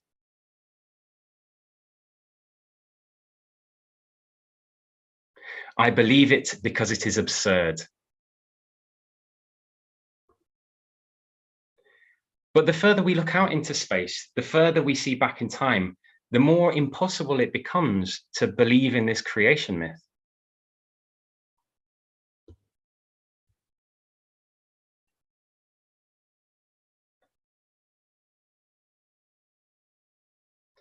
Deep space telescopes like Hubble and now the James Webb telescope are capable of imaging galaxies as they were a few 100 million years after the supposed Big Bang. 1 minute left.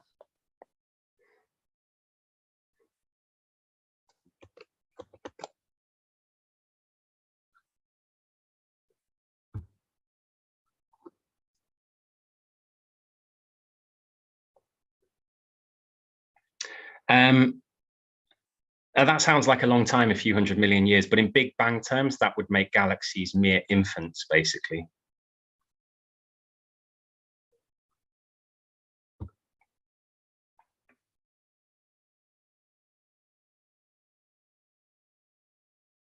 But what are we seeing at this time in the universe's history?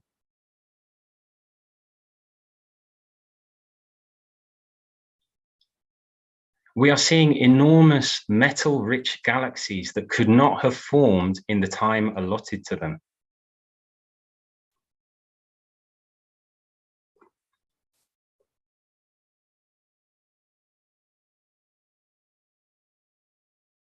And structures that are so enormous that they defy the imagination.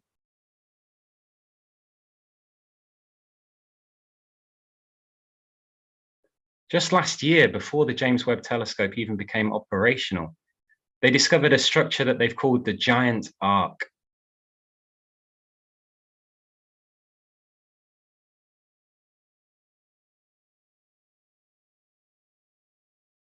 It's 9.2 billion light years away.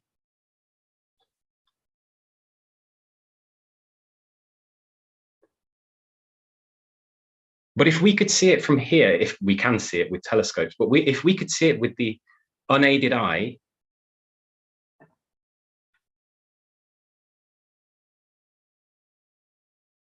it would cover a part of the sky 20 full moons in width.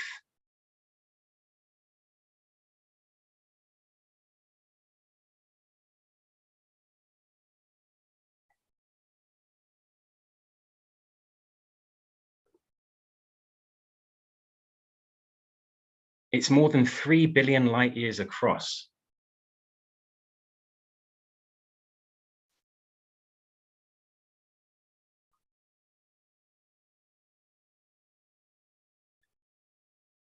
And to have formed, it would have taken an amount of time that defies the imagination, let alone the limited scope that is allowed by Big Bang cosmologists.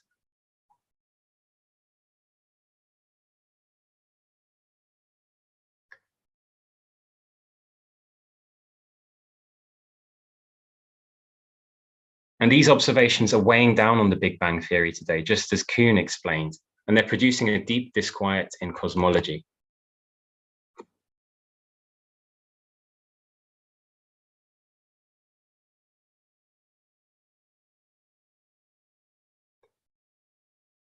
And new devices like the James Webb Telescope will bring back data that will deepen this crisis for sure.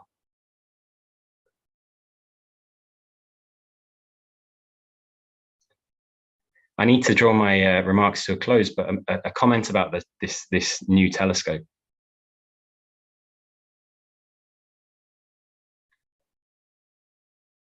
It was launched just 30 years after Hubble.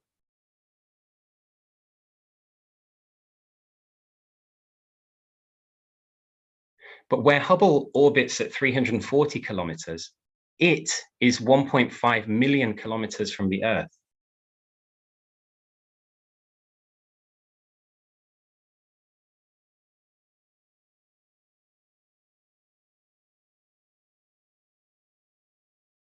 It has 3 times the collection area of Hubble.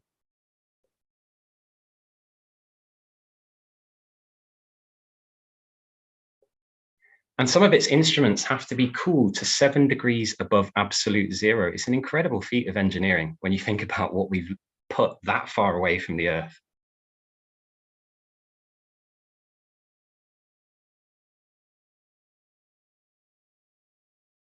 It's a tribute to the ingenuity and the potential of our species, to be honest.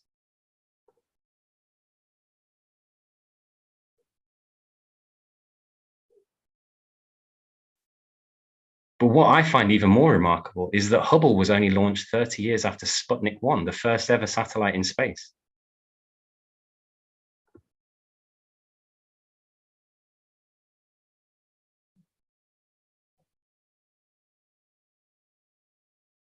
Now, James Webb is going to send back vast amounts of data that call to the human mind to marvel at nature and to use our ingenuity to find out how it works.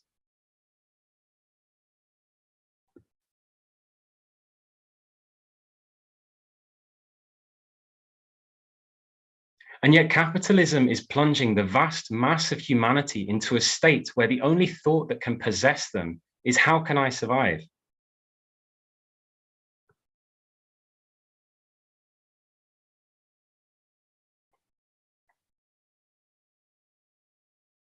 In the last 3 years alone, the number of people suffering from acute hunger in West Africa and the Sahel region has increased from 10 million to 40 million in 3 years.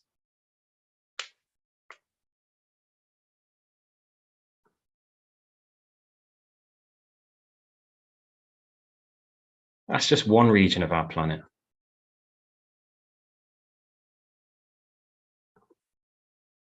I can't think of many better illustrations of the crying gulf between the potential vistas that open up before humanity with modern technology and productive technique now available to us.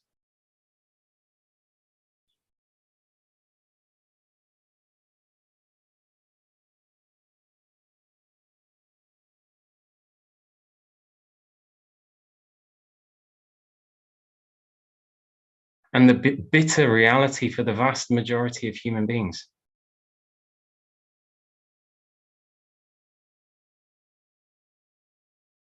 Our duty is to fight for the material liberation of men and women from the horrors of this system.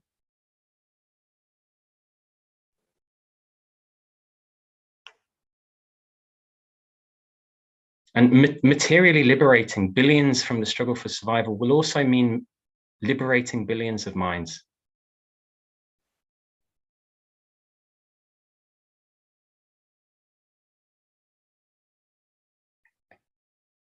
For art, for culture, and also for science. Thank you very much.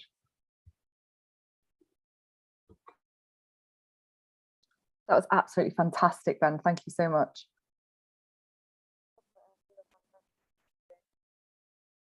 So we're going to move to the discussion part of the meeting now. And I'm going to bring in one speaker before we move to take a short break.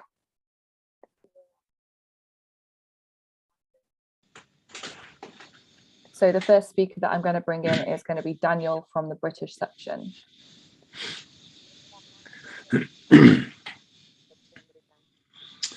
Okay, thanks. I think one of the most common errors in science is actually an error of philosophy and not so much of science itself.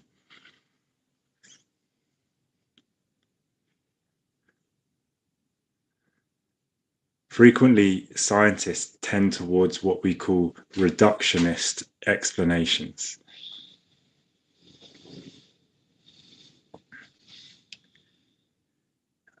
And they tend to gravitate towards a narrowly quantitative approach, i.e. they ignore quality.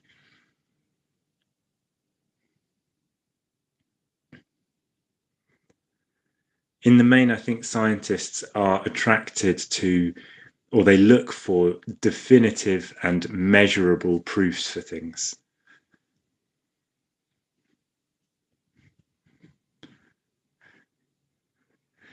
And so they tend to think that the only real explanation for something is when it has been measured.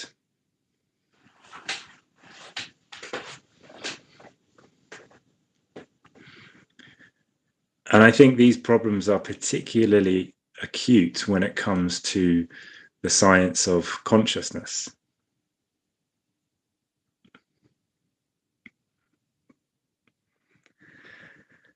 For example, there is a school of neurology called eliminative materialism.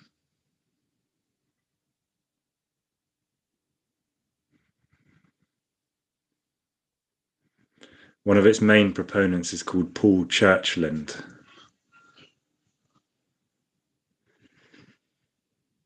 And this school's position is literally that mental states such as anger, fear, happiness, in other words, feelings,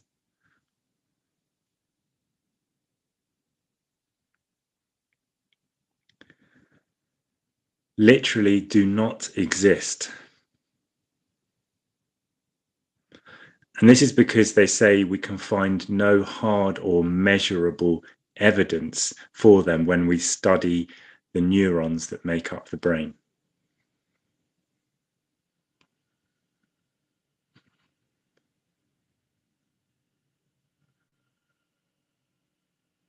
All we can say is that somebody's neurons fire in a certain way.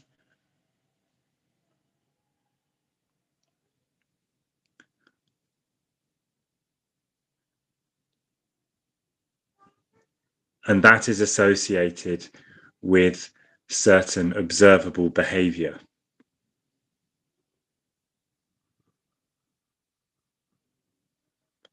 But the feeling that the person says they have is an illusion. It isn't there. There's no such thing. It's just a label.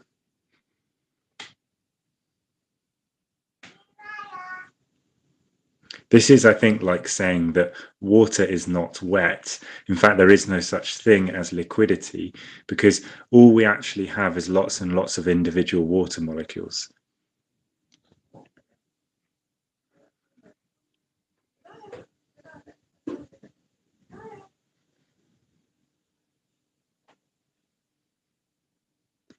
And since each of these water molecules is not itself wet, then there can be no wetness at all.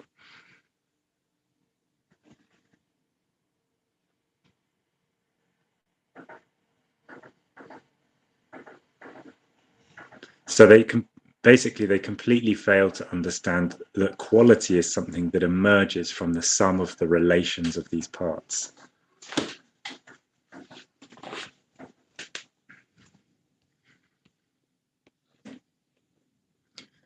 Now, right now, one of the hottest celebrities, if you like, of cognitive science is Donald Hoffman. 5 minutes done.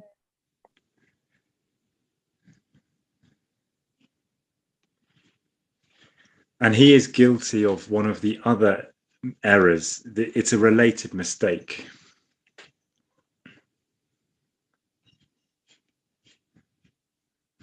Which is to construct thought experiments to definitively prove something.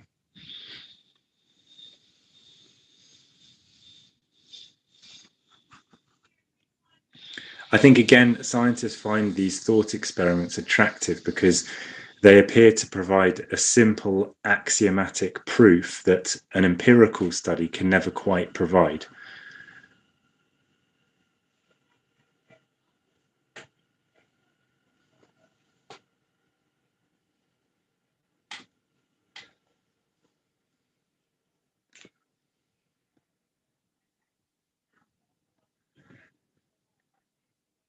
His argument is that evolution is deliberately kind of, or a result of evolution is inevitably that all perceiving animals, such as humans, cannot possibly perceive reality as it is.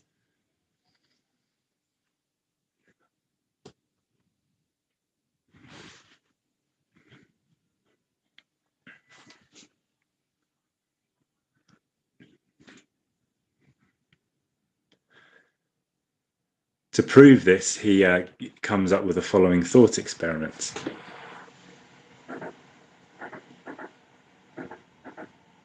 And I quote, "Consider a world."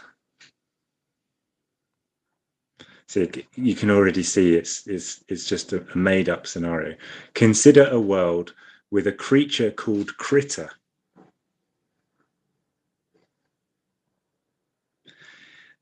Critter needs a resource called stuff.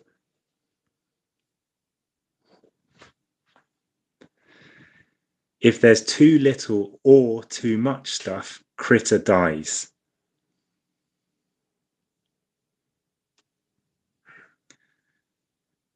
Suppose a critter has two perceptions, black and white.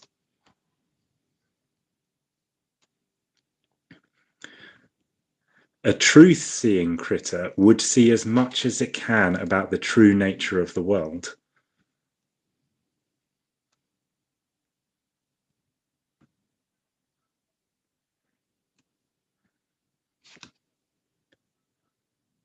It sees white when there's less stuff and black when there's more stuff.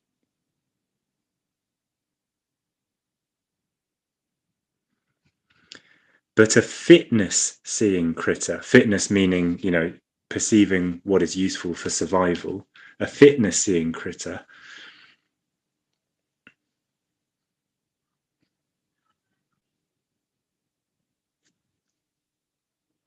sees only fitness and not reality.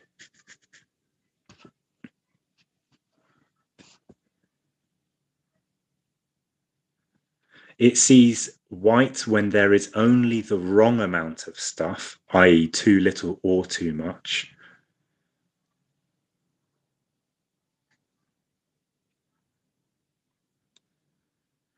and black when there's just the right amount of stuff.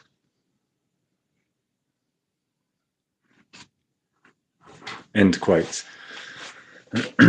So this he uses to allegedly prove that it is beneficial not to see reality, but instead to see something else, which is fitness, i.e. prospects for survival.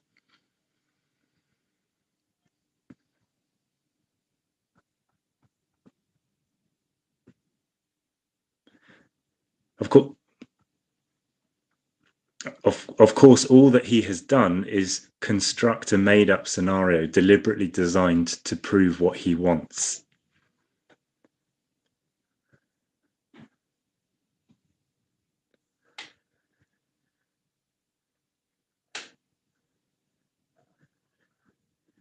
In general, animals do not see only two things, i.e. black or white.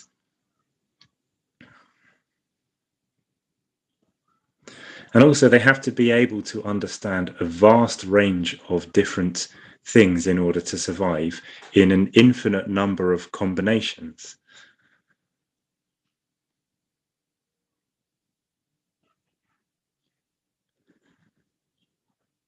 And of course, all the time, new things come along which might affect fitness or our ability to survive.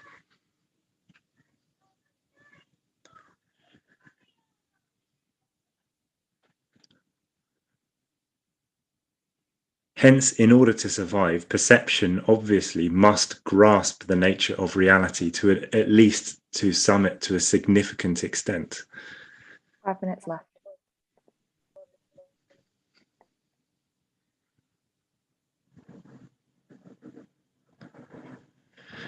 But obviously, to understand that, you would have to study real animals in their real environment and not these made-up scenarios, which are absurdly simplistic.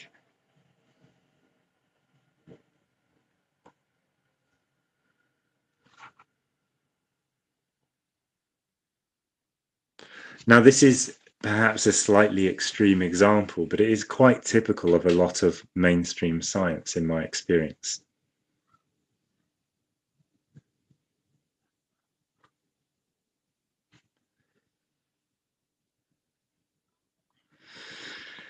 And I actually did a search, after having read his book, I did a search on the internet for reviews, expecting that I would find a few pointing out how laughably poor his logic was.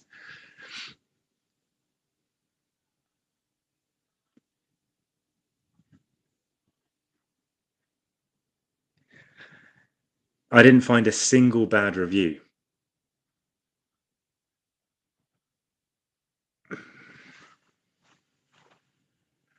And he was on the front cover of New Scientist. All of the reviews said, "Wow, this guy is so provocative. He's challenging our perception of reality. It's really fascinating stuff."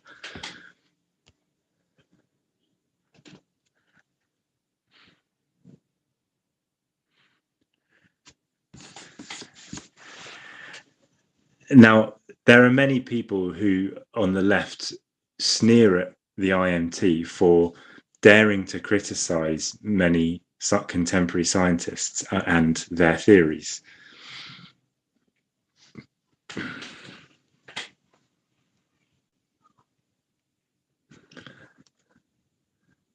They basically say, who are you, these non-scientists, to have an opinion on the work of a peer-reviewed professional scientist?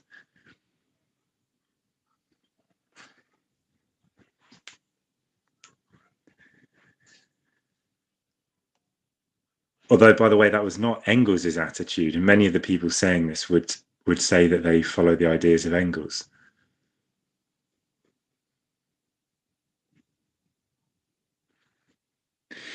But I dare anyone to read some of this stuff and not think it is suitable to criticize it very harshly. 2 minutes left.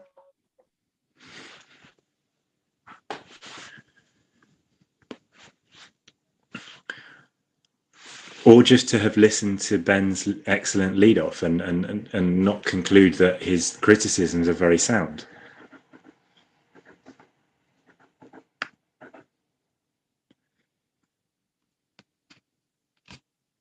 Now, of course, many scientists today tower above these limitations. It's not to suggest that they're all fools.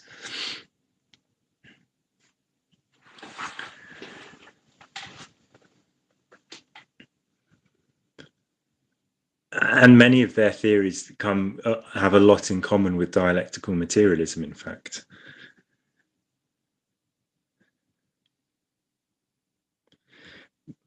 But there is a large amount of this very poor science that is really, well, it's just completely unscientific.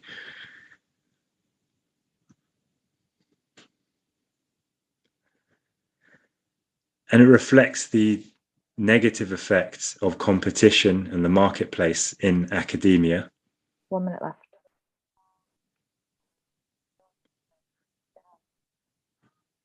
The limitations of bourgeois philosophy, which is mechanistic, individualistic.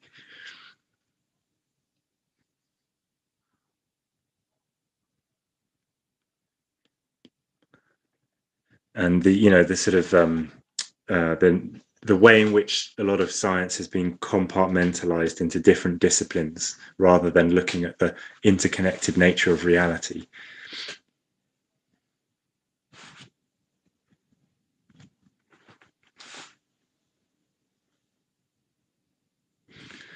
And also, I would say it reflects the individualistic mentality of the petty bourgeoisie, since most of these scientists are petty bourgeois.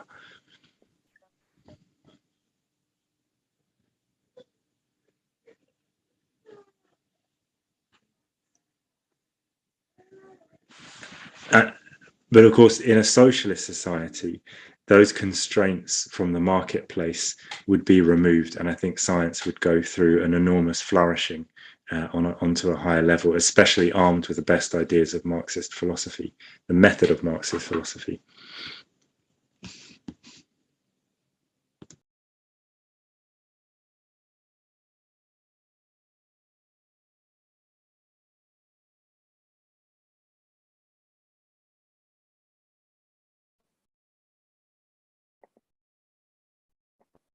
Thank you very much for that contribution, Daniel. So just before we go to a break,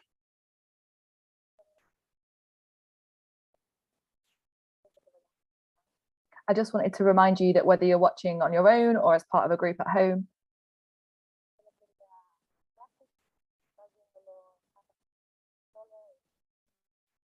to take lots of photographs and share them online with the hashtag IMU22.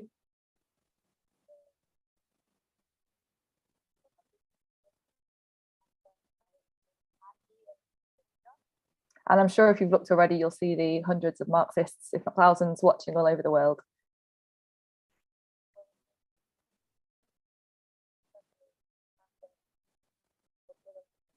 So we'll take a break now and recommence at 8 minutes past. Thank you.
Hello everyone, welcome back. So we're going to go on to the next speaker straight away here. So the next person to speak will be Ilya from Greece.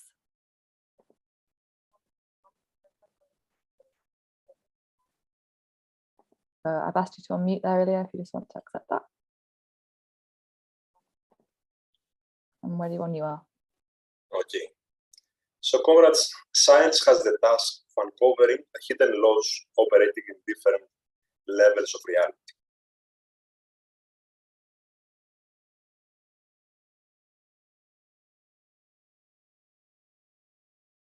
Many scientists, to do this, they think that they don't need any kind of philosophy.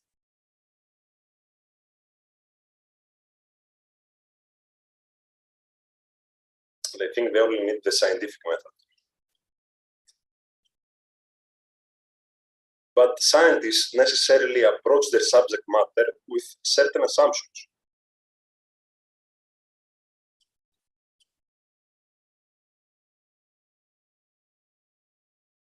Behind every hypothesis, there are always many assumptions, and not all of them are derived from science.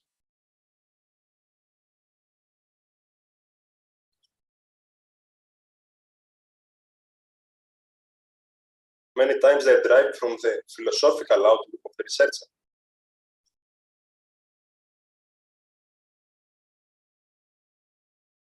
So philosophy is clearly important for science.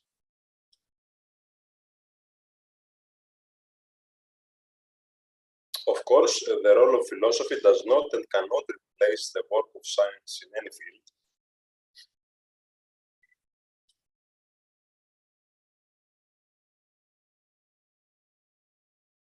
But can give science guidance, a method.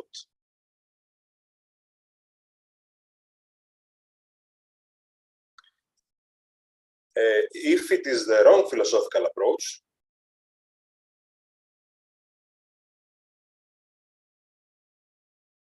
it can lead scientific thoughts in blind alley.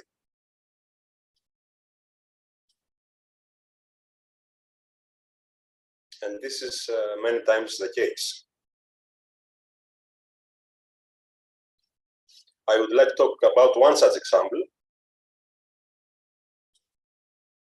There are, of course, many others. The comrades have already talked about some of them.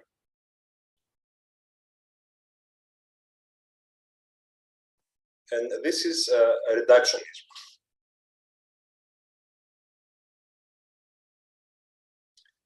Reductionism has been and still remains the dominant mode of analysis of the physical and biological world.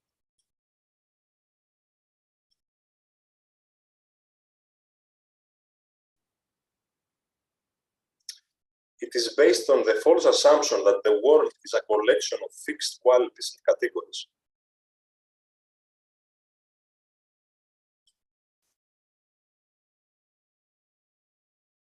And that in order to understand the whole, you must just add up the parts.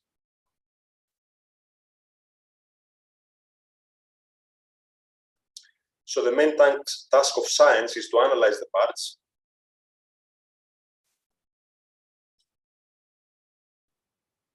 which is, of course, progressive. But then just put them back together like a machine.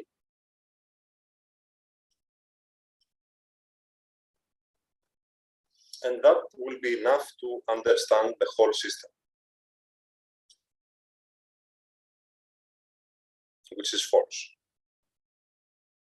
Because this approach does not correspond with how the universe really works.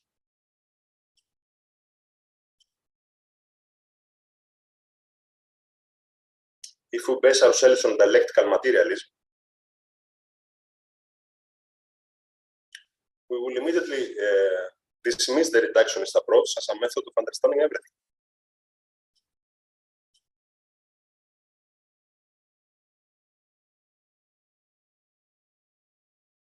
One of the basic laws of dialectics is the transformation of quantity into quality.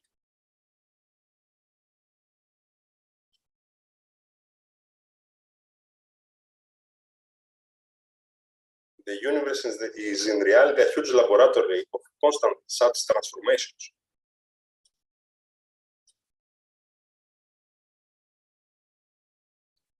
And this universal law can be applied to every realm of reality.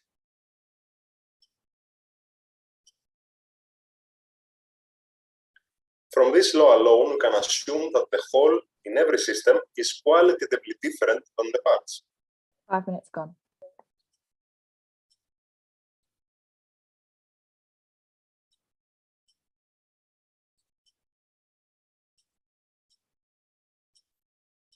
The whole has new qualities that do not exist in the level of the parts.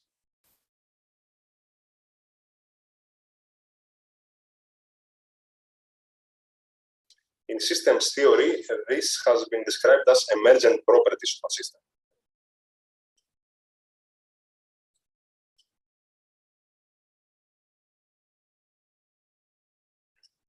For example, water has the quality of wetness.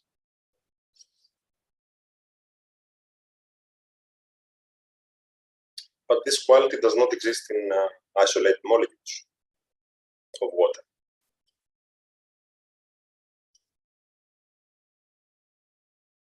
Moreover, water can change its quality as temperature changes.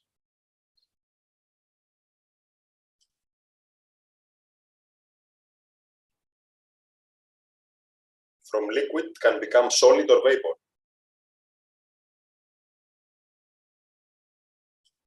Also, the transition from quantity to quality is not gradual, but constant. It is immediate.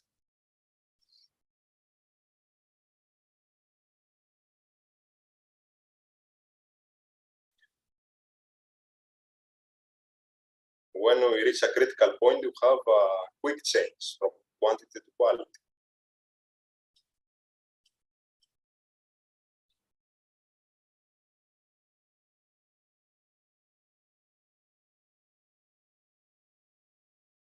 One of the tasks of science is to find those critical points when quantity becomes quality.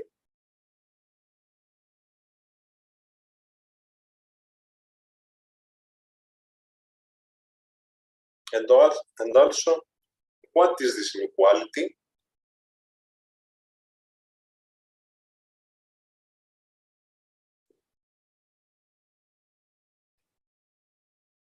What are the laws and properties that arise on that level of the whole system?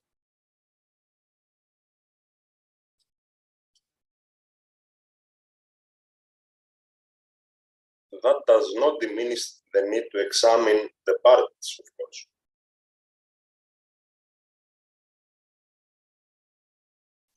On the contrary, that is necessary.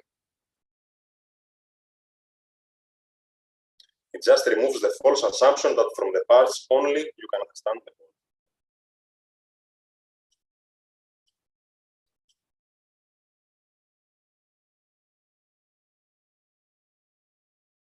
In living organisms, for example, it's almost self-evident.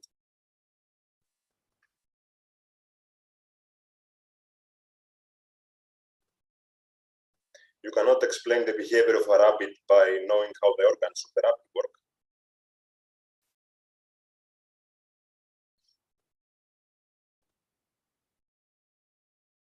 And you cannot explain how the organs work by knowing how the individual cells work.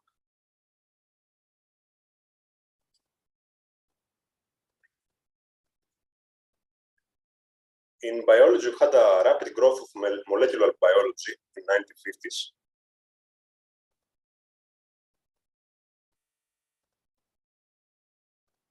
Which led to the revolutionary discovery in the completion of the Human Genome Project in 2003.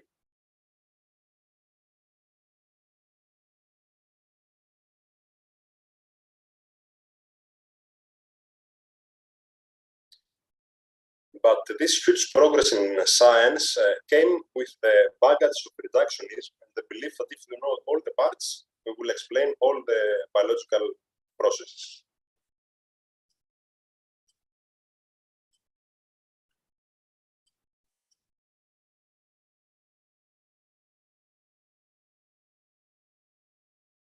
This led to dead ends in many levels, as many scientists now are forced to admit.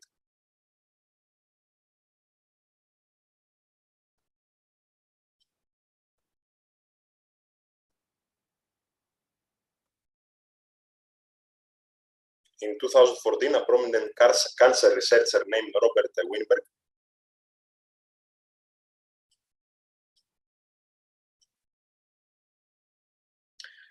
admitted that in a paper that the current paradigm of cancer research, 5 minutes left,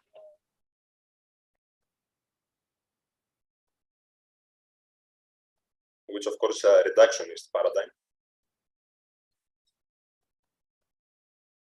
has ultimately failed to unravel the complexity of this set of diseases.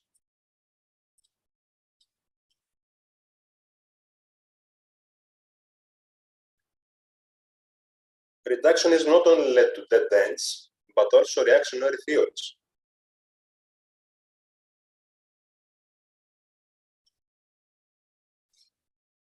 Like genetic reductionism,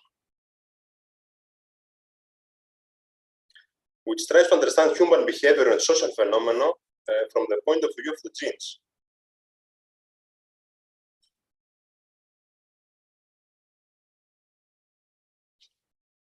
So there must be a gene for poverty, there must be a gene for criminal activity, etc.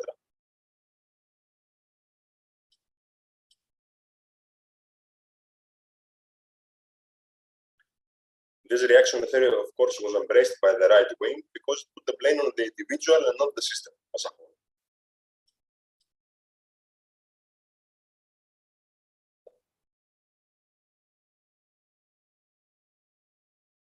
A small minority of biologists combated this approach.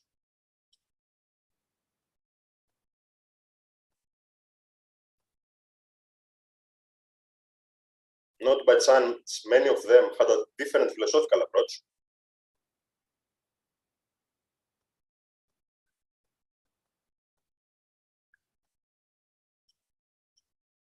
One important such biologist was the recently deceased Richard Levotin,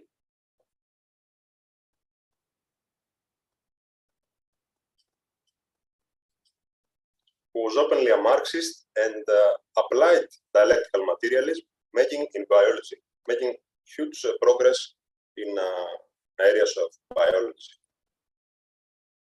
different areas of biology. Thank you.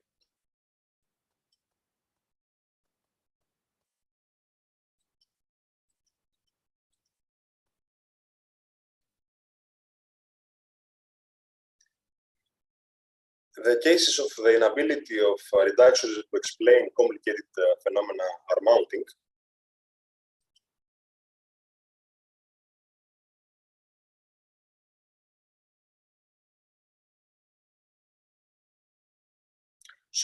So a new branch of biology started developing.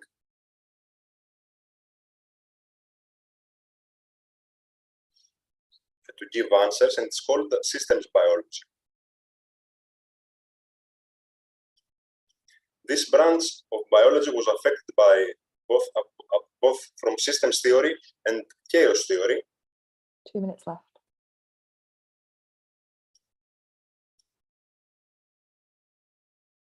Both of which are a confirmation of dialectical materialism.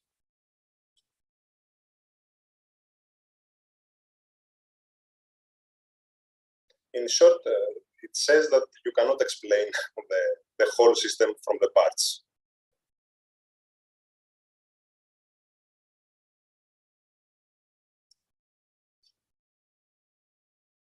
At every level of a biological system, you have new properties called emergent properties.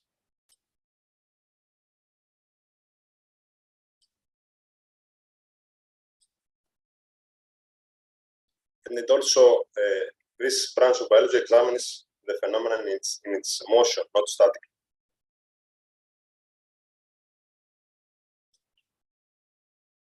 Which is a confirmation of dialectical materialism. 1 minute left.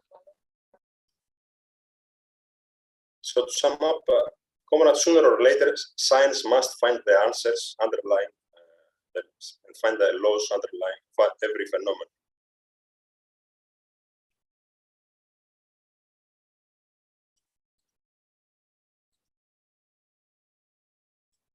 If our theory or method of analysis is wrong, it will eventually be replaced.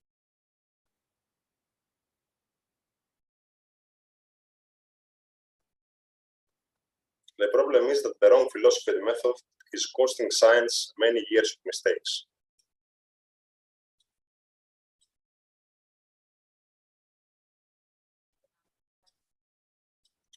Capitalism has become now an enormous obstacle in the development of science.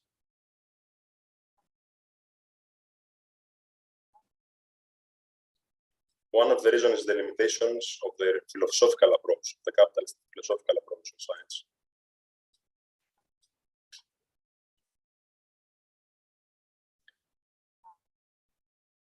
It is the duty of every progressive scientist to wage an ideological war against those ideas.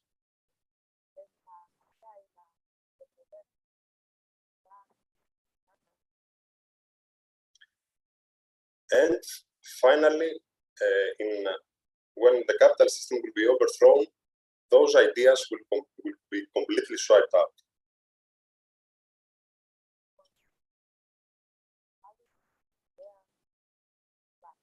And in socialism, scientific thought will be freed from the shackles of empiricism, formal logic, and idealism.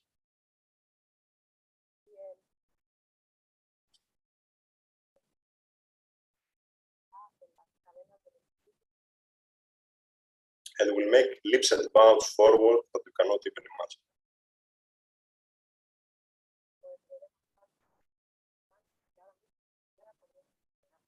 Thank you. Thank you very much for that great contribution, Ilias.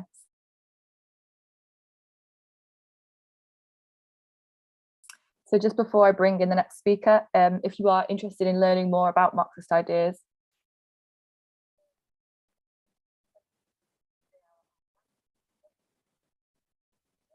then I encourage you to subscribe to the theoretical magazine of the IMT.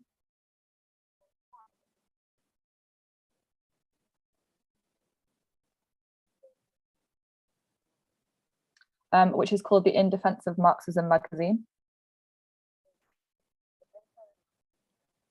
And it's published in many languages, including Swedish, German, Russian, and Spanish.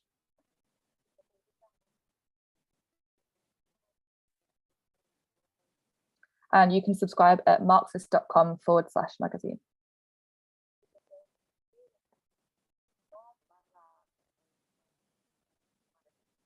So the next speaker that I will bring in is John. He's from Spain. So I will bring you in now, John.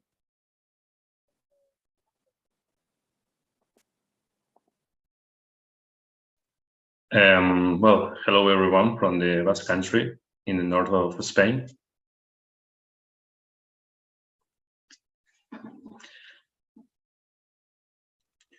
I have to say that I am very proud to see so many people from so many countries gathered to talk and listen about science and communism.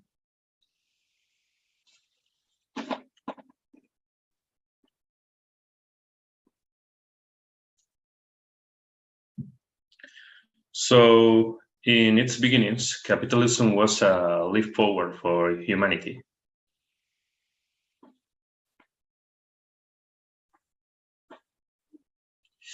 It was certainly a progressive phenomenon which broke the chains of feudalism.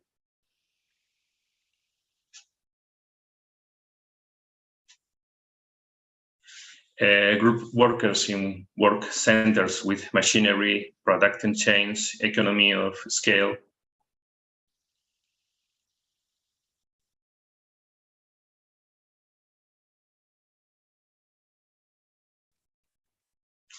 It brought the railroad, telegraph, etc.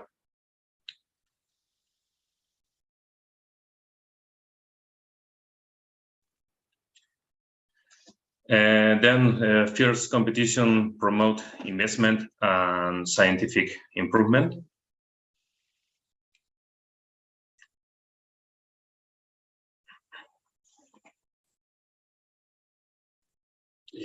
But as Marx and Engels predict, capitalism tends to monopolies, and we can now see it.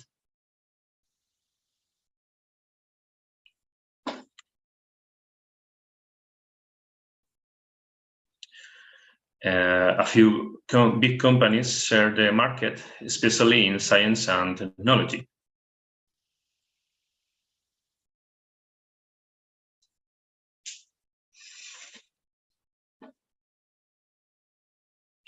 For example, Amazon, Google, Microsoft.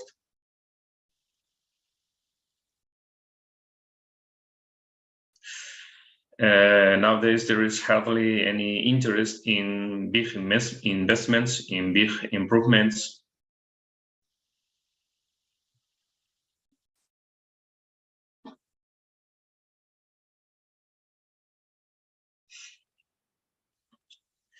And those that exist are to increase private profit margins, never focus on the interests of humanity.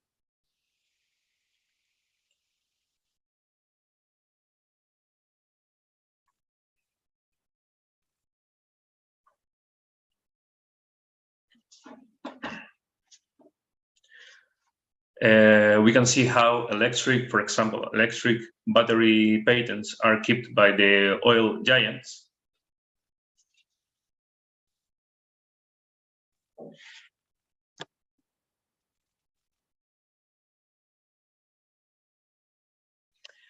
And we see how technologies such as blockchain are used to create 1001 young cryptocurrencies.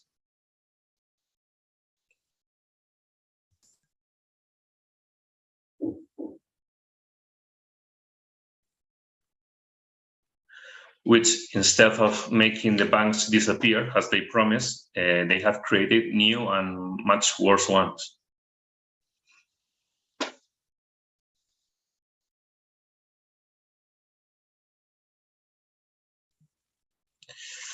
As well as scams that ruin the poor and enrich the usual ones.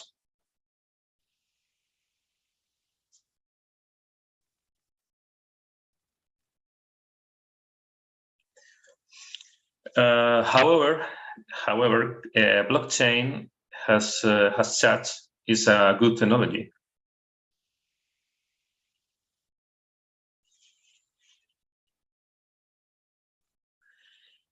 It would give us the ability in a socialist society, for example, to have absolute control of all accounts, transactions,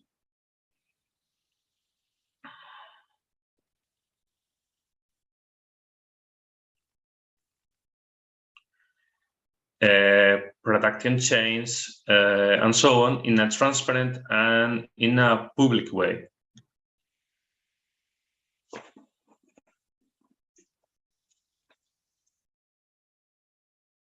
Eliminating bureaucracy and corruption. 5 minutes gone. Precisely, bureaucracy and corruption were one of the most important reasons why the USSR fell.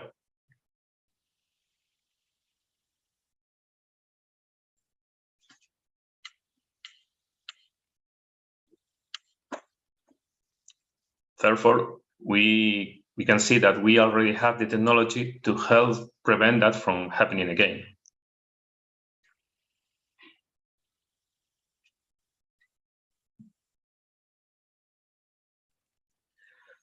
However, science and technology are hugely corrupt under capitalism.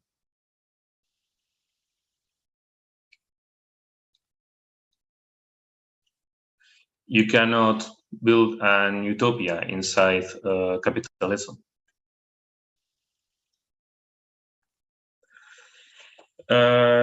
In another example, I have to say that, for example, capitalism proves us right and paves the way for socialism, centralization, and democratization of resources.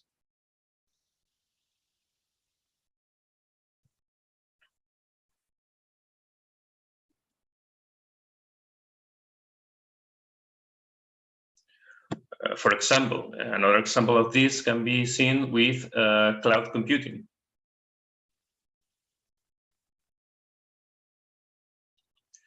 We have gone from each company having to create and maintain its own computing resources with the cost and limitation that this entails,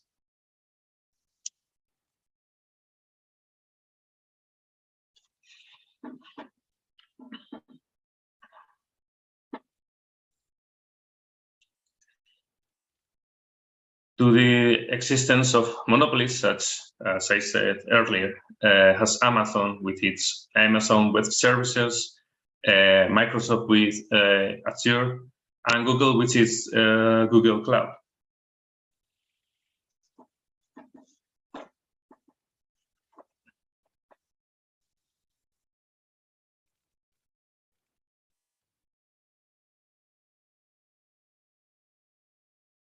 Where huge amounts of computing resources are hosted on demand.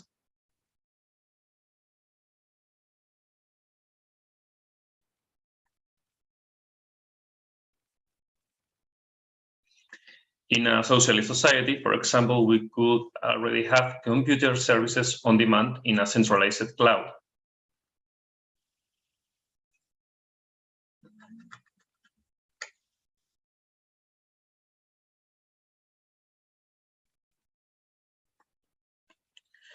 So that anyone could access them in a democratic and, let's say, free way.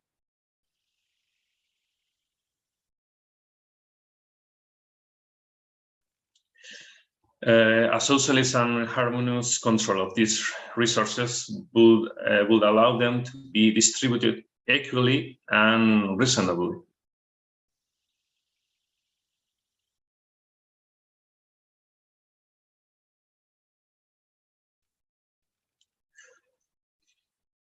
Avoiding the unnecessary waste and pollution that currently happens with these services under capitalism.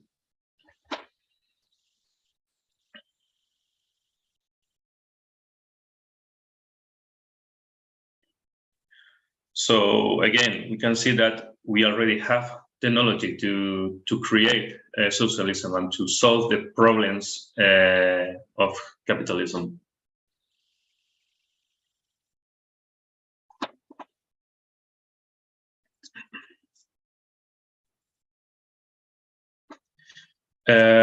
So I could go on for hours and hours giving more and more examples, but I don't have enough time today.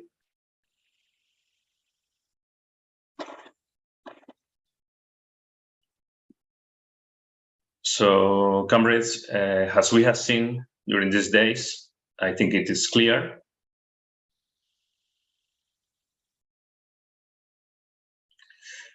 I think that science, philosophy, and history can prove us right.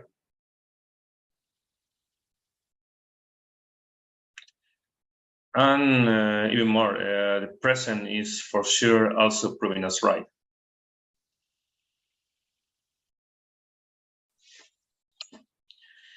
It is just a matter of seeing how many people are not only here today, but during these days to talk not only about science, but essentially about communism.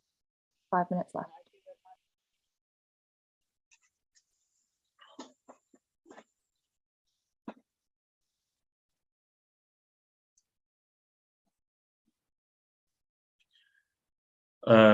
We are living through a historic turning point, and in only, let's say, 10, 20 years, we, the young people, are living through countless wars and revolutions.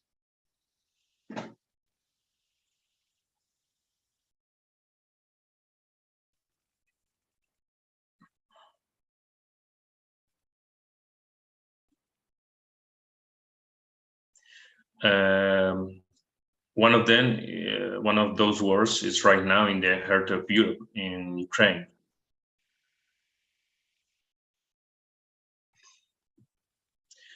And also several economic crises and even a pandemic.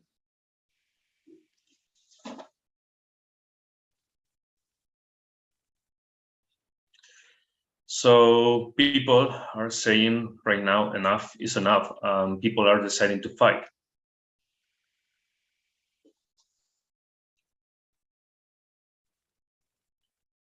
But comrades, without an organization, the struggle goes nowhere.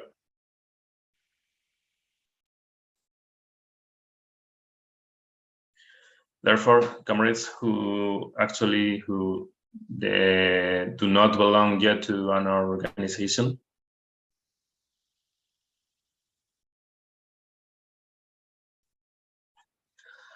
I invite you from the bottom of my heart to do so in the International Marxist Tendency.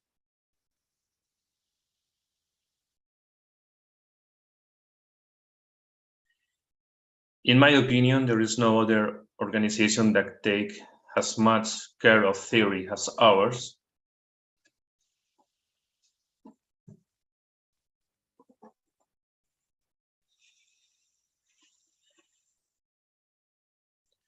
Without limiting itself to being, let's say, a book club for retired people.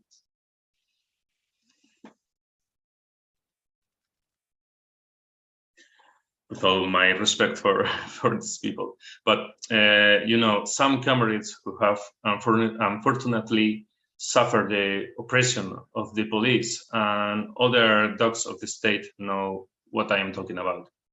2 minutes left.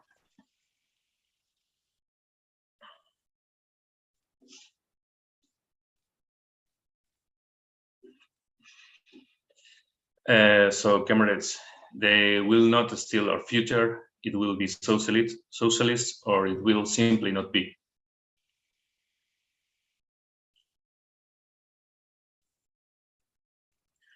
So comrades, let's join the International Marxist Tendency, and long life communism, and long life the International Marxist Tendency.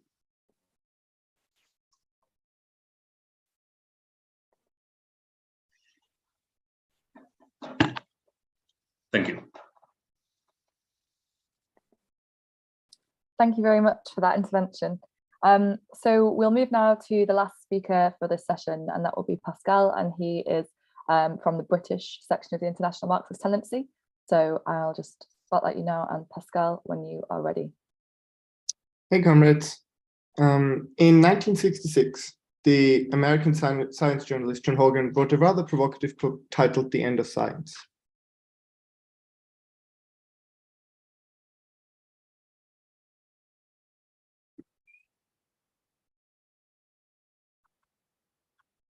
In it, he says the following: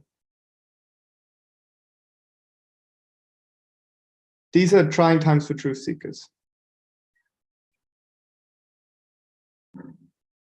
The scientific enterprise is threatened by technophobes,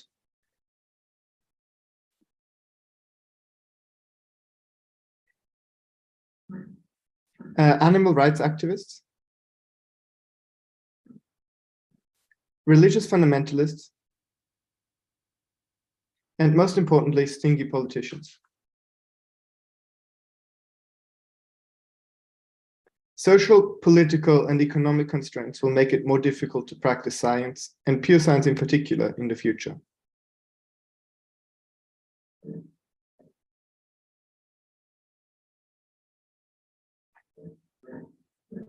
Hogan's main thesis is that, well, the golden age of science is behind us.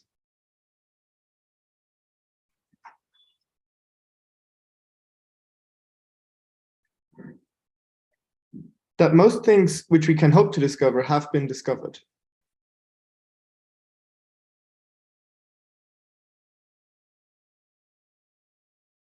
And that all that remains for us is to apply our generally correct fundamental ideas to new practical problems.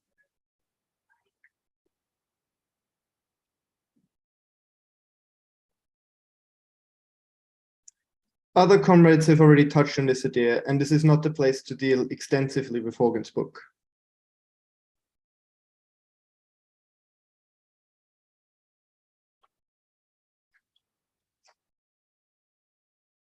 But there is no doubt that he puts his finger on a general unease surrounding the scientific enterprise.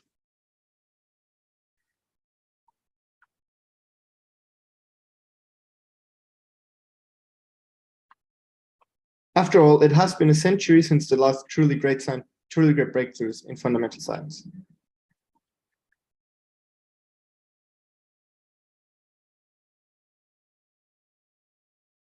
Quantum mechanics and the theory of relativity, upon which most of modern physics and much of modern technology rest.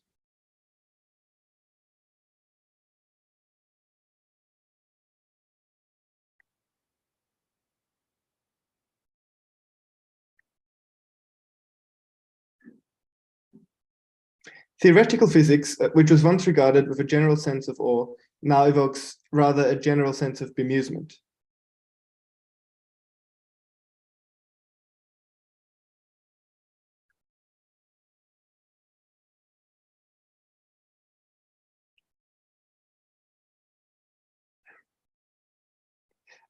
Because scientists are paid good money to develop grand unified theories of the world which require 10 or 11 dimensions to work.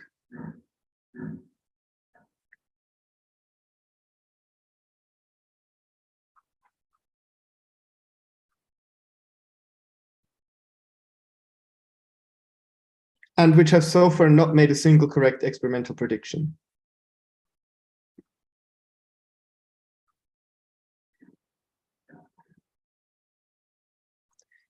Ben and Daniel have already gone into a lot of detail on these, the follies of idealism in science.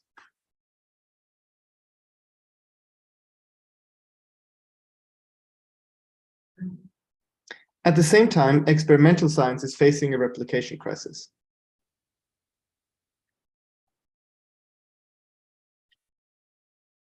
For example, a few years ago, a biotechnology company tried to replicate the results of 53 landmark cancer studies.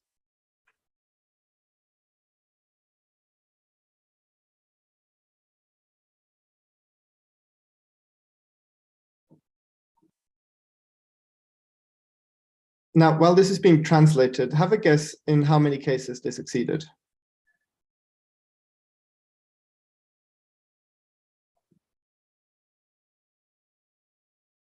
The answer is 6. 6 out of 53, or a little more than 10%.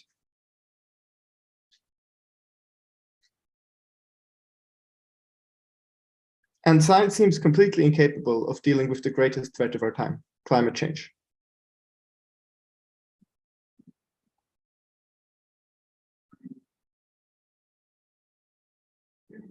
The capitalist system, the same system which once revolutionized science. 5 minutes gone.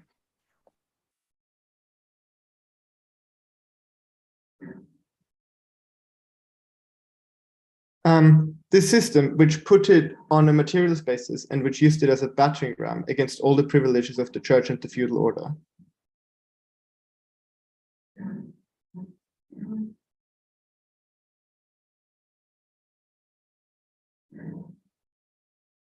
This is what is now holding science back tremendously.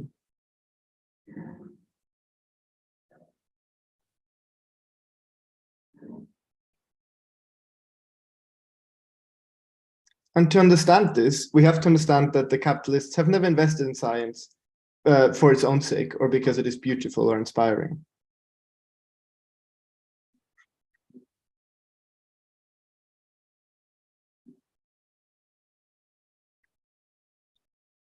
They did so because it was profitable.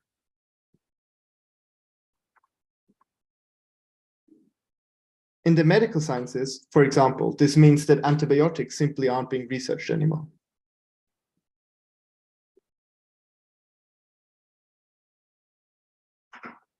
And pharmaceutical companies, which make billions in profits every year, are quite honest about why.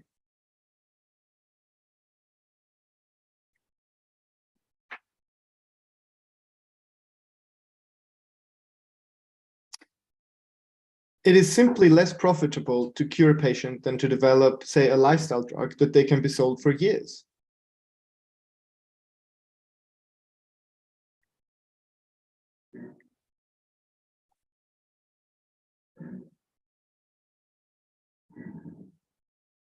This is causing a crisis of antibiotic resistance, which the World Health Organization considers one of the greatest problems of our time.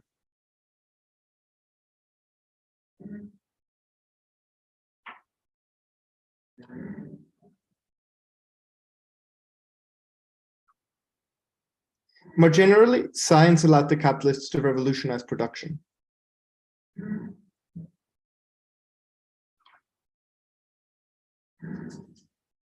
Whoever based their company, their production on the most advanced science would have an advantage over their competitors and rake in super profits.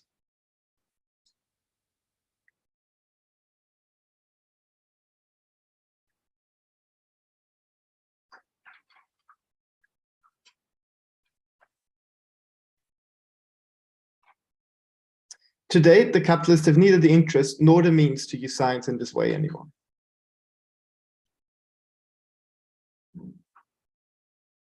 They don't want to revolutionize production because there is already massive overproduction. This is the root of the crisis we are currently in.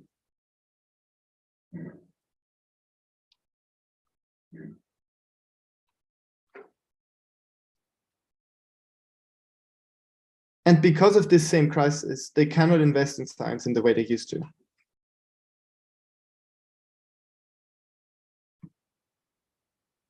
Quite the opposite. Science budgets are being cut everywhere.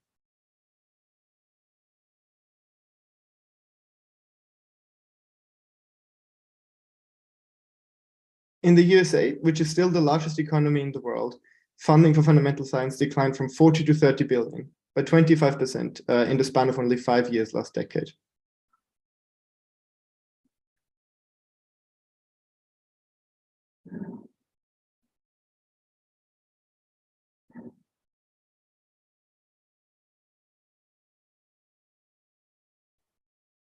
And this means that scientists have to spend more time and effort trying to justify the research than they actually spend doing research.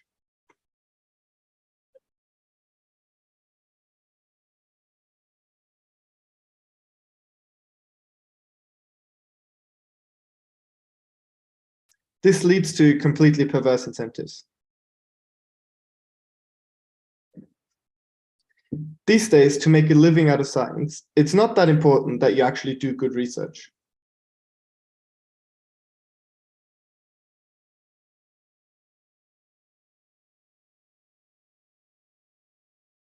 It's more important that you have flashy results published in respected journals and ideally several times a year.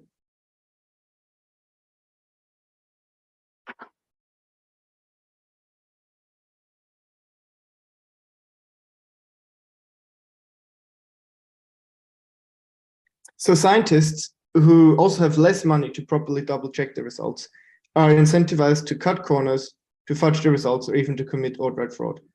5 minutes left.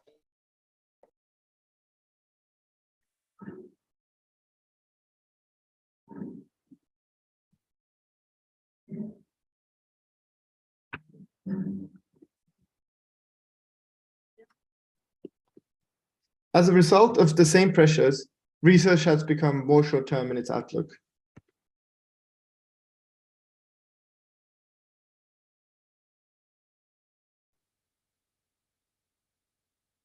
This is a problem because the greatest breakthroughs may take years or even decades.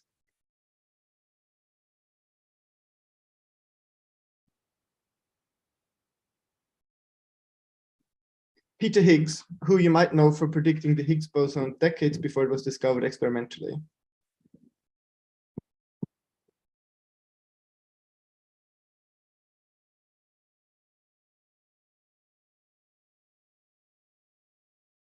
has said on this that he would not be regarded, I quote, not be regarded as productive enough by today's universities and funding bodies.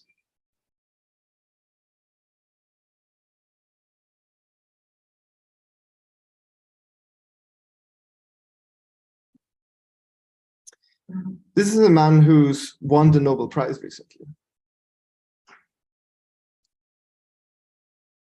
He takes this to its logical conclusion and explains that he doubts that similar breakthroughs could be achieved in today's academic culture.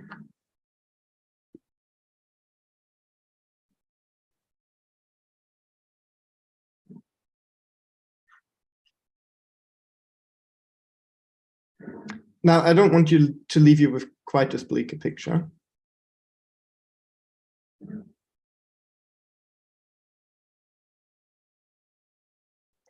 John Horgan, whose quote I started with, is a pessimist.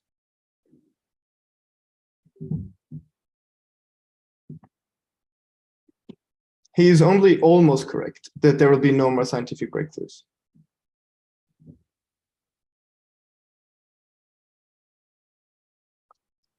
Because he does not have the perspective of the socialist revolution. And so he forgets the most important bit.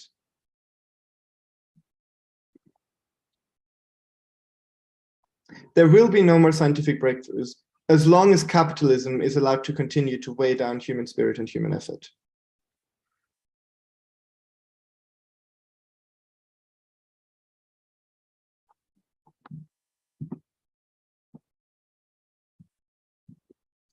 So if you want to see science prosper, and more importantly, if you want its fruits to be enjoyed by all,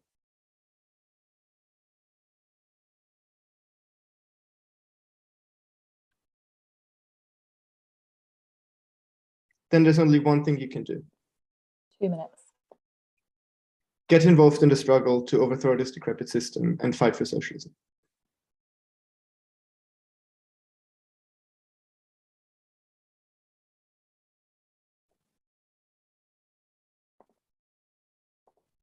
Excellent. Thank you so much, Pascal. And thank you to all of the speakers who have come in on the discussion.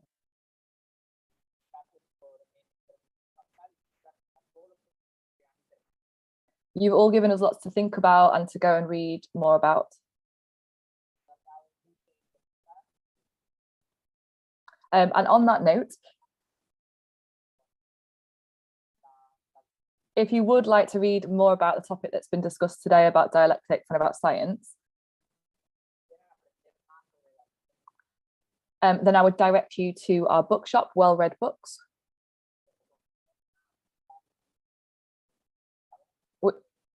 which you can find at www.wellread-books.com.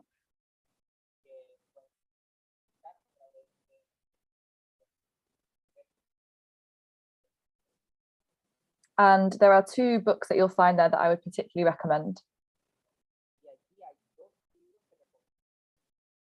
One is Reason and Revolt by Ted Grant and Alan Woods.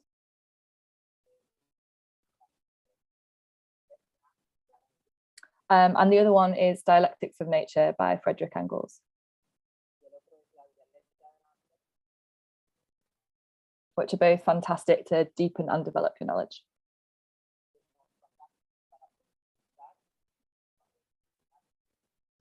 So we'll now go to Ben, who is going to sort of summarize and add comments on the discussion as we've had today.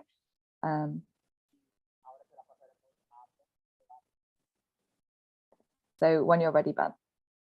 Thank you very much, Tash, and thank you to all the comrades. It's it's an enormous task to come back on such a wide-ranging discussion.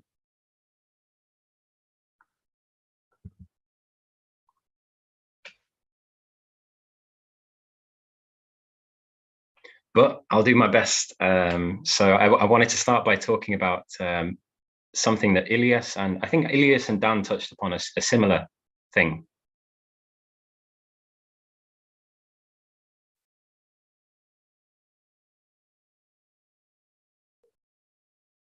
And that's where you end up when you have a lack of dialectics in philosophical terms, as a scientist, where you can end up.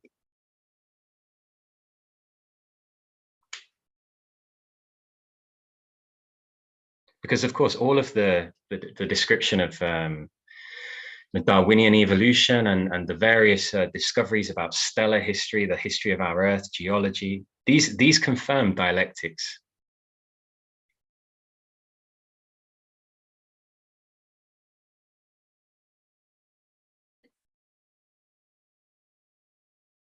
But Darwin had never read Hegel. Lyell had never read Hegel. These great scientists achieved this despite their lack of philosophical training.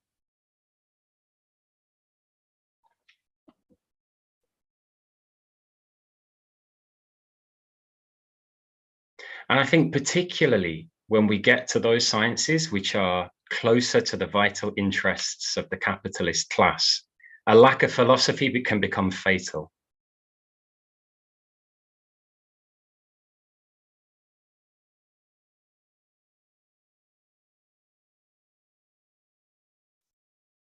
In a mood of creeping mysticism and despair, fields like neuroscience, like biology, with all of the racism and everything, all of the biological races, so-called scientific justifications for racism, all of these fields can be affected by the moods in society.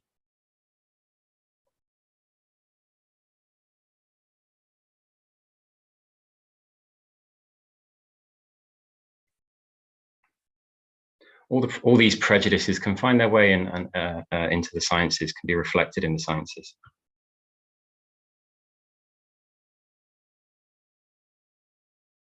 And Daniel and Ilias gave us some examples of how, lack of philosophy can lead scientists to draw incorrect conclusions, particularly the question of reductionism in the sciences.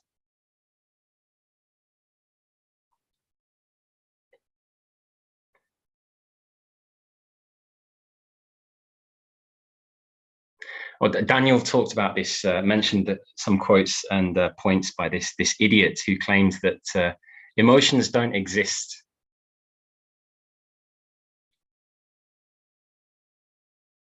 Because when you look at a neuron under a microscope, you don't see it with a sad face or an angry face. So presumably then, if all of our brain is neurons and chemicals, then there's no such thing as sadness or happiness or anything.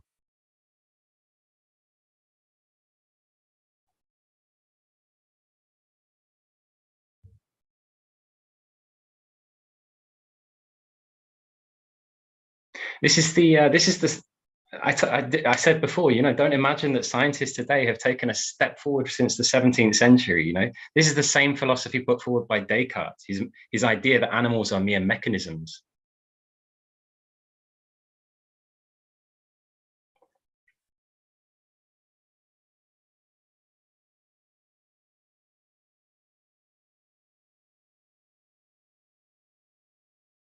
And to solve the problem of consciousness, he had to appeal to another realm, to a god or something. This is the problem with the mechanistic worldview.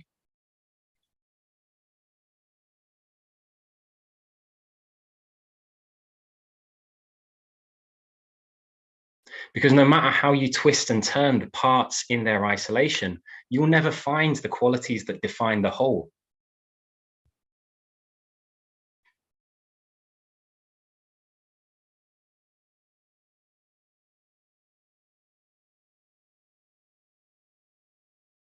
Because the whole is more than the sum of its parts. As Ilias very well put it, it's quantity expresses itself in quality in an immediate sense. You have this emergence of the properties of the whole from its parts.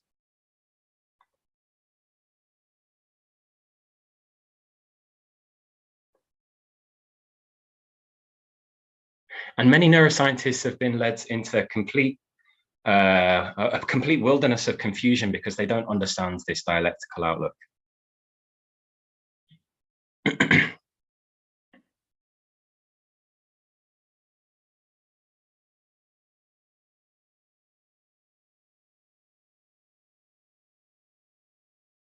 For example, I think his name is David Chalmers. He's this philosophy guy in the University of Arizona, and every year in the University of Arizona they put on this conference of consciousness, and they get translators, sorry.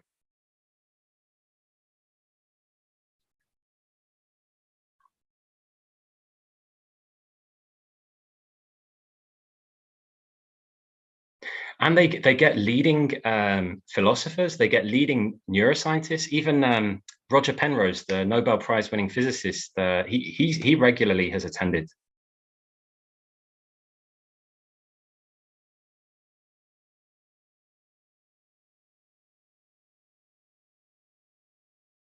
This is put on by the University of Arizona. And all these people come with their quack theories of consciousness.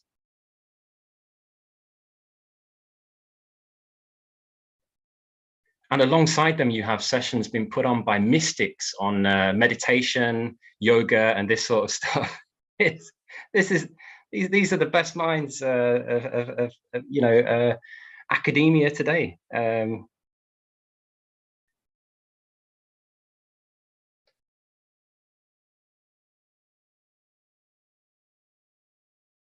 And we see how this mysticism and this reductionism actually really converge in some of the wacky ideas that these theorists of consciousness come out with.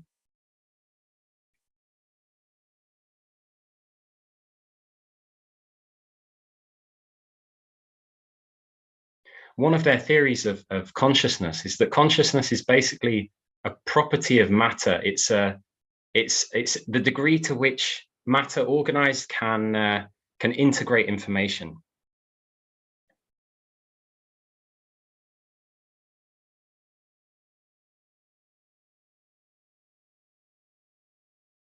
You can integrate a lot of information in a brain, so it's very conscious.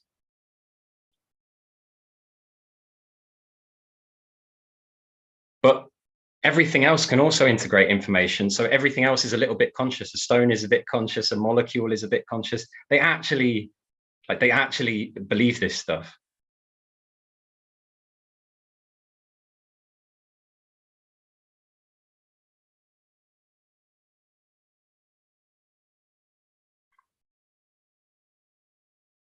It's where you get from the reductionist approach that the whole is nothing more than the sum of its parts. You can turn around a neuron or a stone and find a little bit of consciousness in it.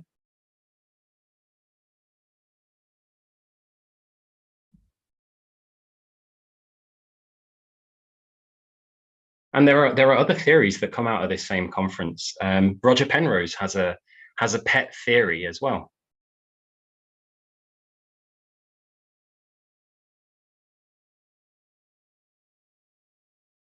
On the question of free will, what gives us free will?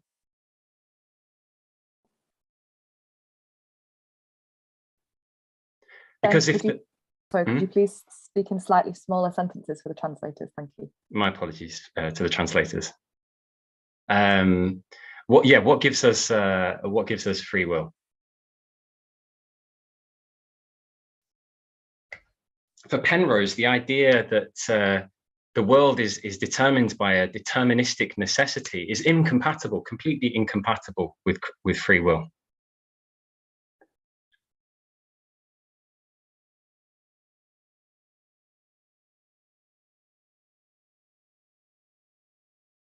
And so he proposes that consciousness comes from these nanotubes in our neurons.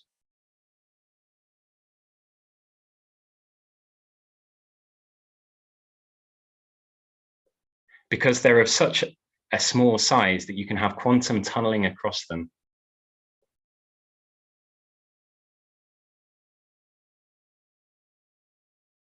And so accident obviously predominates at the level of the quantum level.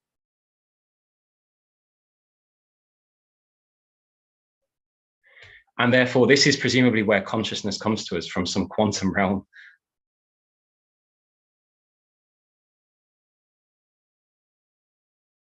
It comes from a complete inability to understand the relationship between accident and necessity.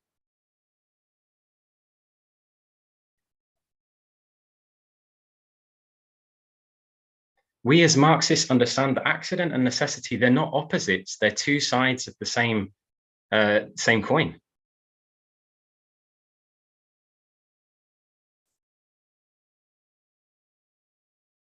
Accident appears to predominate at the scale of the quantum scale.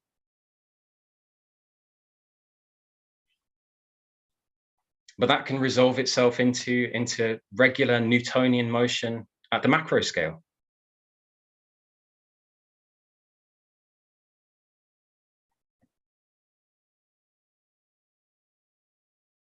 With its apparent iron necessity.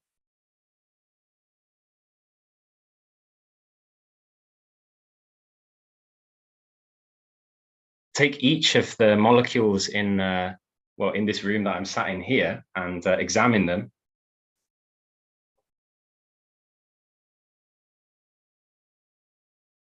You could imagine them as more or less moving around according to Newton's laws randomly, and their motion would appear accidental.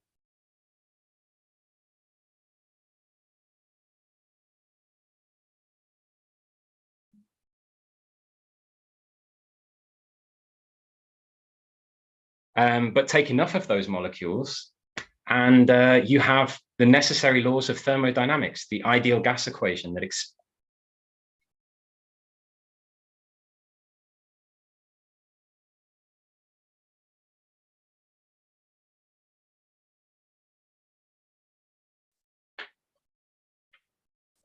whether an individual molecule will hit the wall of a chamber of a piston or not, and at what speed is essentially random from the point of view of that molecule.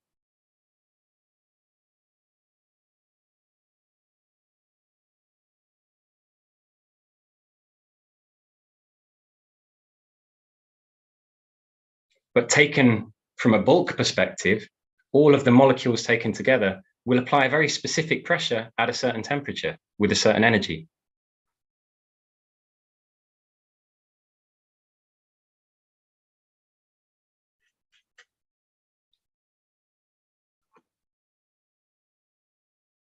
Accident expresses itself through necessity, as we've often explained.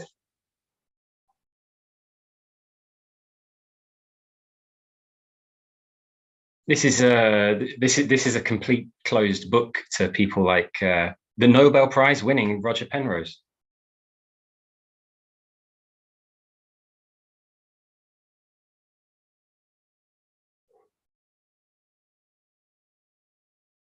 And what gives us the sensation of freedom is precisely our ability to understand the laws of nature and therefore to bend them to our will.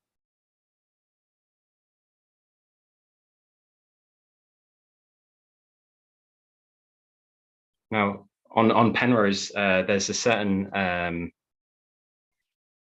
could make a connection to some of the idealist nonsense that comes out of quantum mechanics. I said very little about that in this talk.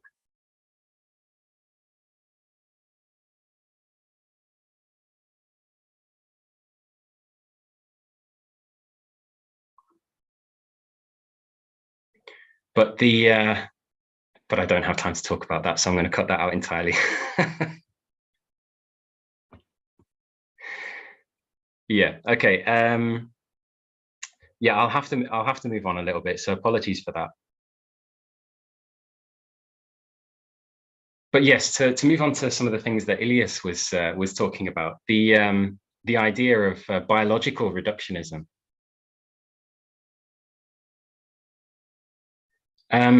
Well, comrades have probably all come across the same prejudice on every paper sale about biological reductionism that Ilias was talking about. 15 minutes gone.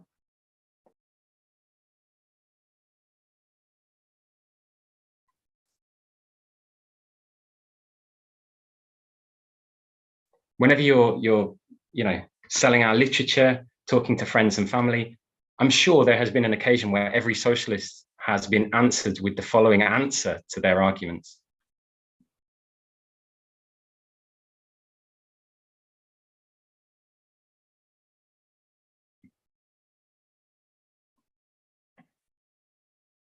Well, socialism sounds very nice, but have you stopped to consider human nature?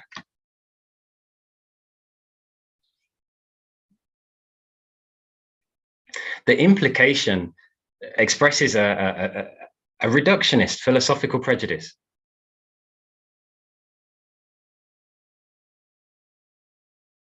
We see war, we see selfishness, greed, all of this sort of stuff in this society all around us.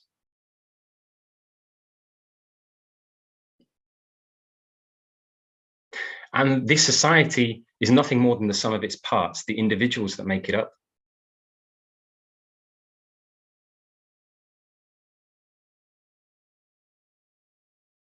And therefore, a tendency towards violence, greed, selfishness, and I might add racism, sexism, these are all innate qualities of us as individuals.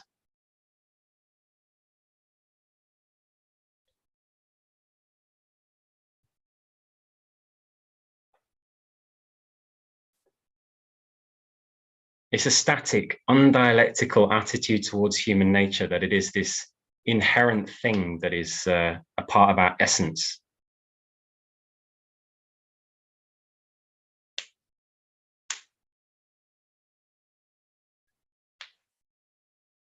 And that our essence as individuals is itself nothing more than the expression of our genes. Selfishness is inscribed in our genes, racism, sexism.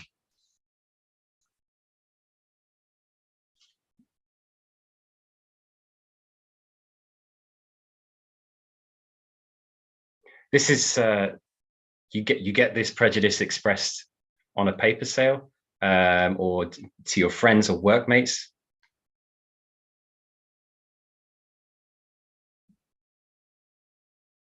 But some scientists have actually refined this into scientific theory.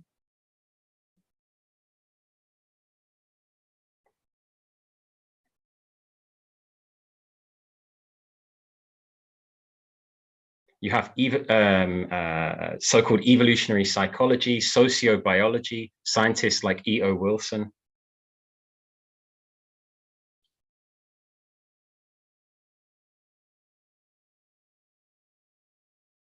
And in the case of Wilson, he studied ants and discovered that they have a certain apparently pre-programmed behavior to act in a certain way in their ant society.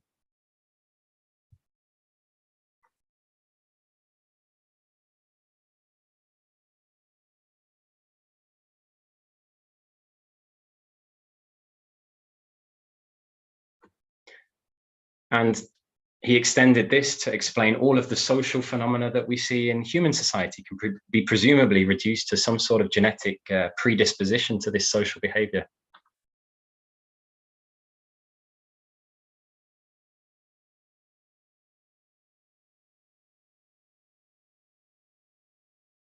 This was expressed by Richard Dawkins in his idea of a selfish gene.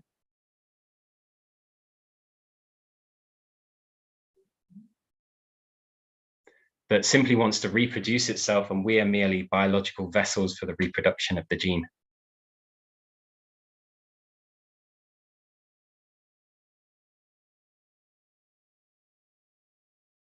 These are the sort of simplifications that Daniel was talking about with his critters that are looking for stuff in the world.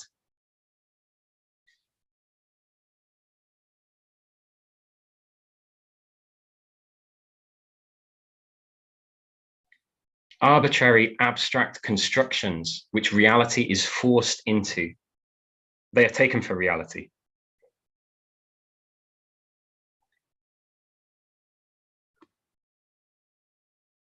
In reality, human development and the way that we exist as human beings is far more complex than merely that we are the expression of our genes.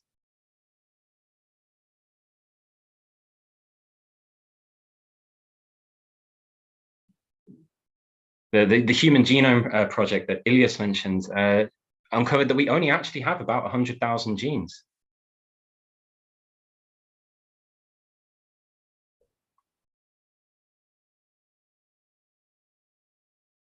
Most of our DNA is non-coding, so-called junk DNA.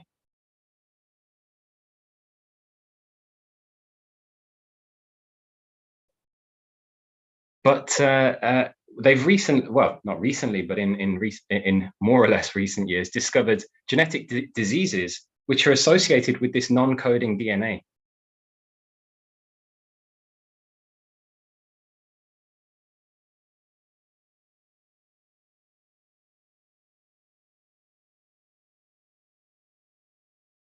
If this DNA is not coding for the production of proteins or whatever else, then it is merely forming the environment for those genes that do code for certain things within our cells.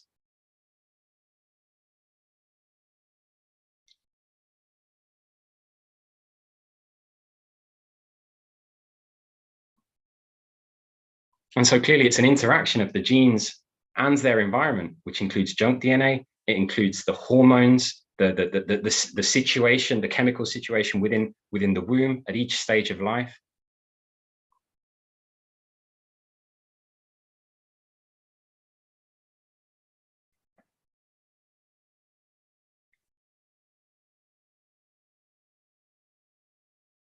There's a dialectical interaction between our genes and its environment and our organism as a whole, which determines our development. It's impossible to reduce human development to DNA and genes.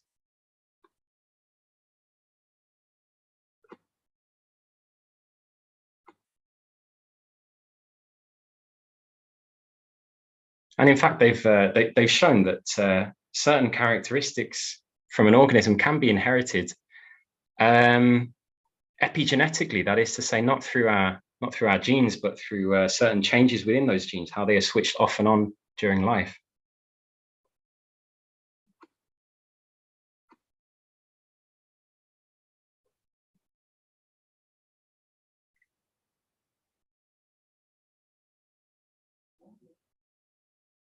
I read about a very cruel experiment on mice in which the mice were exposed to the smell of cherry blossom.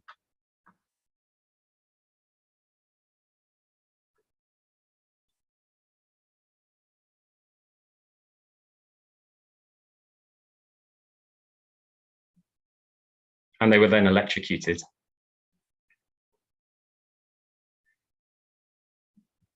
And they became afraid of cherry blossom smell.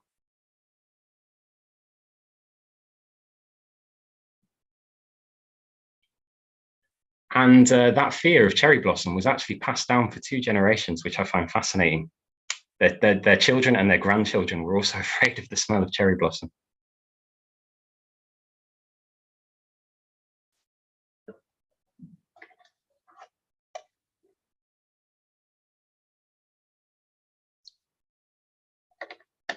Behavior which, of course, cannot be explained by the genes, but by epigenetic mechanisms.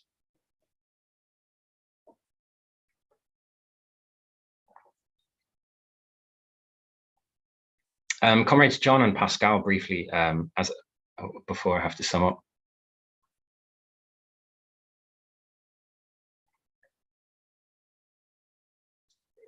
Talked very well about the impasse of capitalism.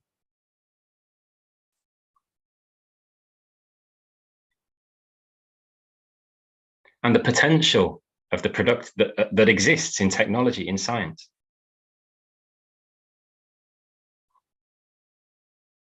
To set humanity free. John used the example of blockchain and IT technology.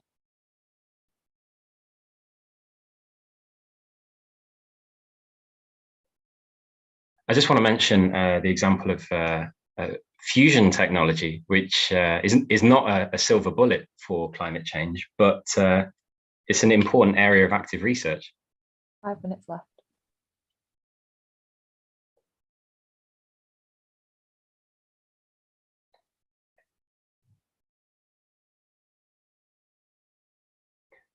For the last 20 years, less than $500 million a year has been spent on this research, which could have had an enormous impact on climate change.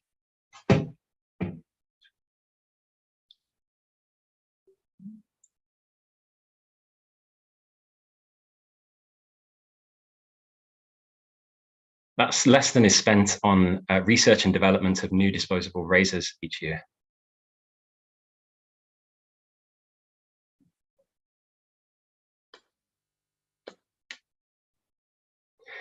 And most of that funding actually comes as an aside to the work that is done by those research centers in maintaining nuclear weapon stockpiles.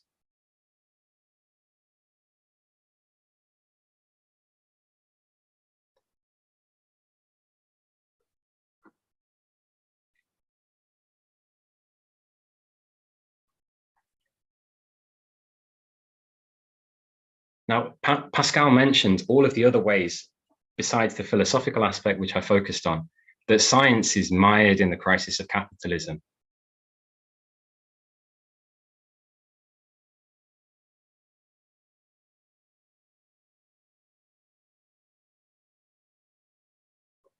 I mentioned the suffering that the vast mass of humanity is being plunged into.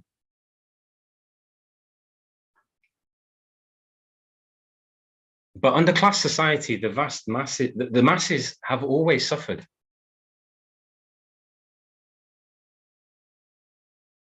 The historical justification of any class society, however, has been that at the expense of the masses, there has still been progress.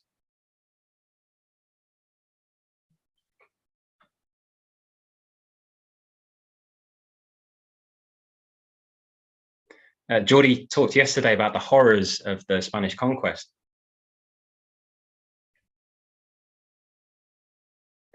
Yet nevertheless, capitalism at that stage was taking humanity forward as a whole. It was developing the productive forces.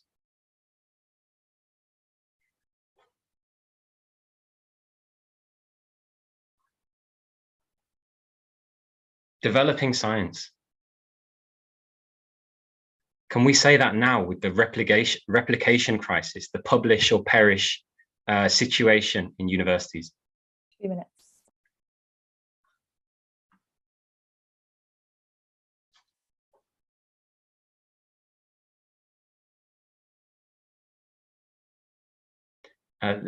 Can this system fundamentally justify its existence, justify the suffering of the masses that it enforces upon them?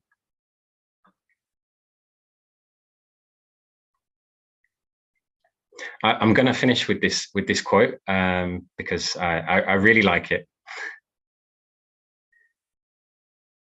It's from Hegel, and I think it summarizes the point of this lead-off.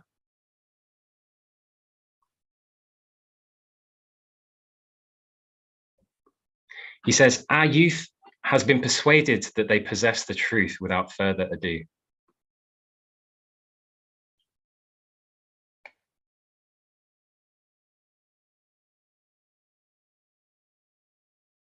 In particular, it's been said in this context that all adults are wooden and fossilized and immersed in untruth.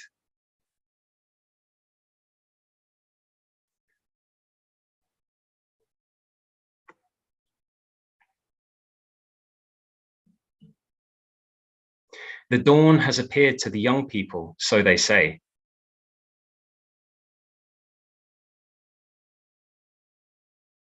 Hello?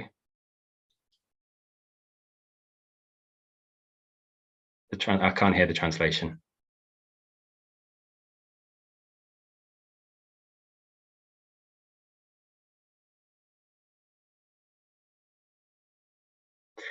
The dawn has appeared to the young people, so they say.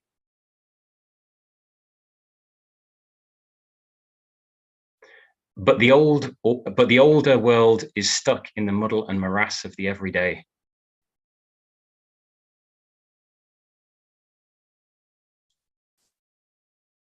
The older generation does indeed pin its hopes on the young, for it is they who are supposed to keep the world and science advancing.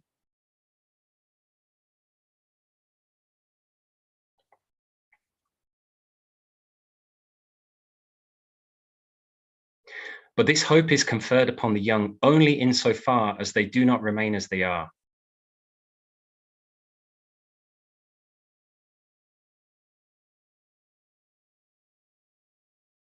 But take on the bitter labor of the spirit.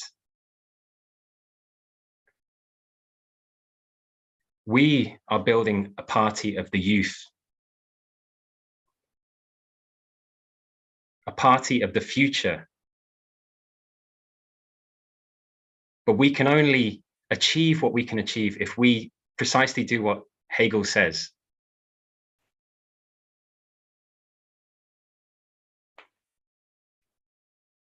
To take on what he describes as the bitter labor of the spirit.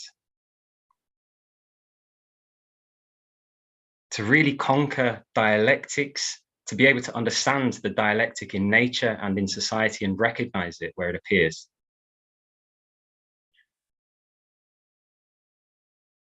So that we're theoretically armed for the challenges that face us.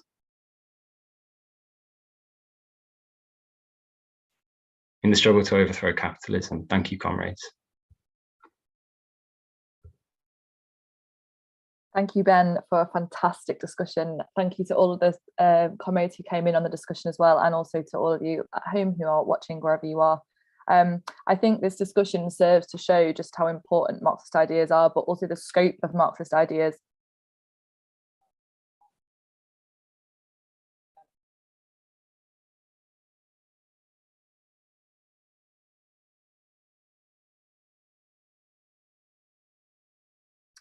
And also the ability of Marxist ideas to change the world around us. And it is with that gives us the urge to do something about that.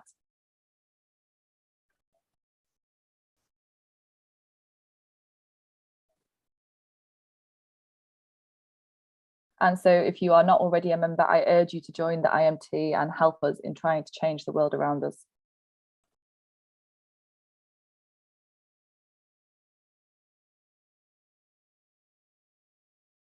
We have a break now for an hour.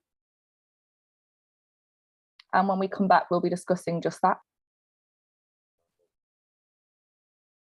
In our final session of the International Marxist University called Building the Revolutionary Party.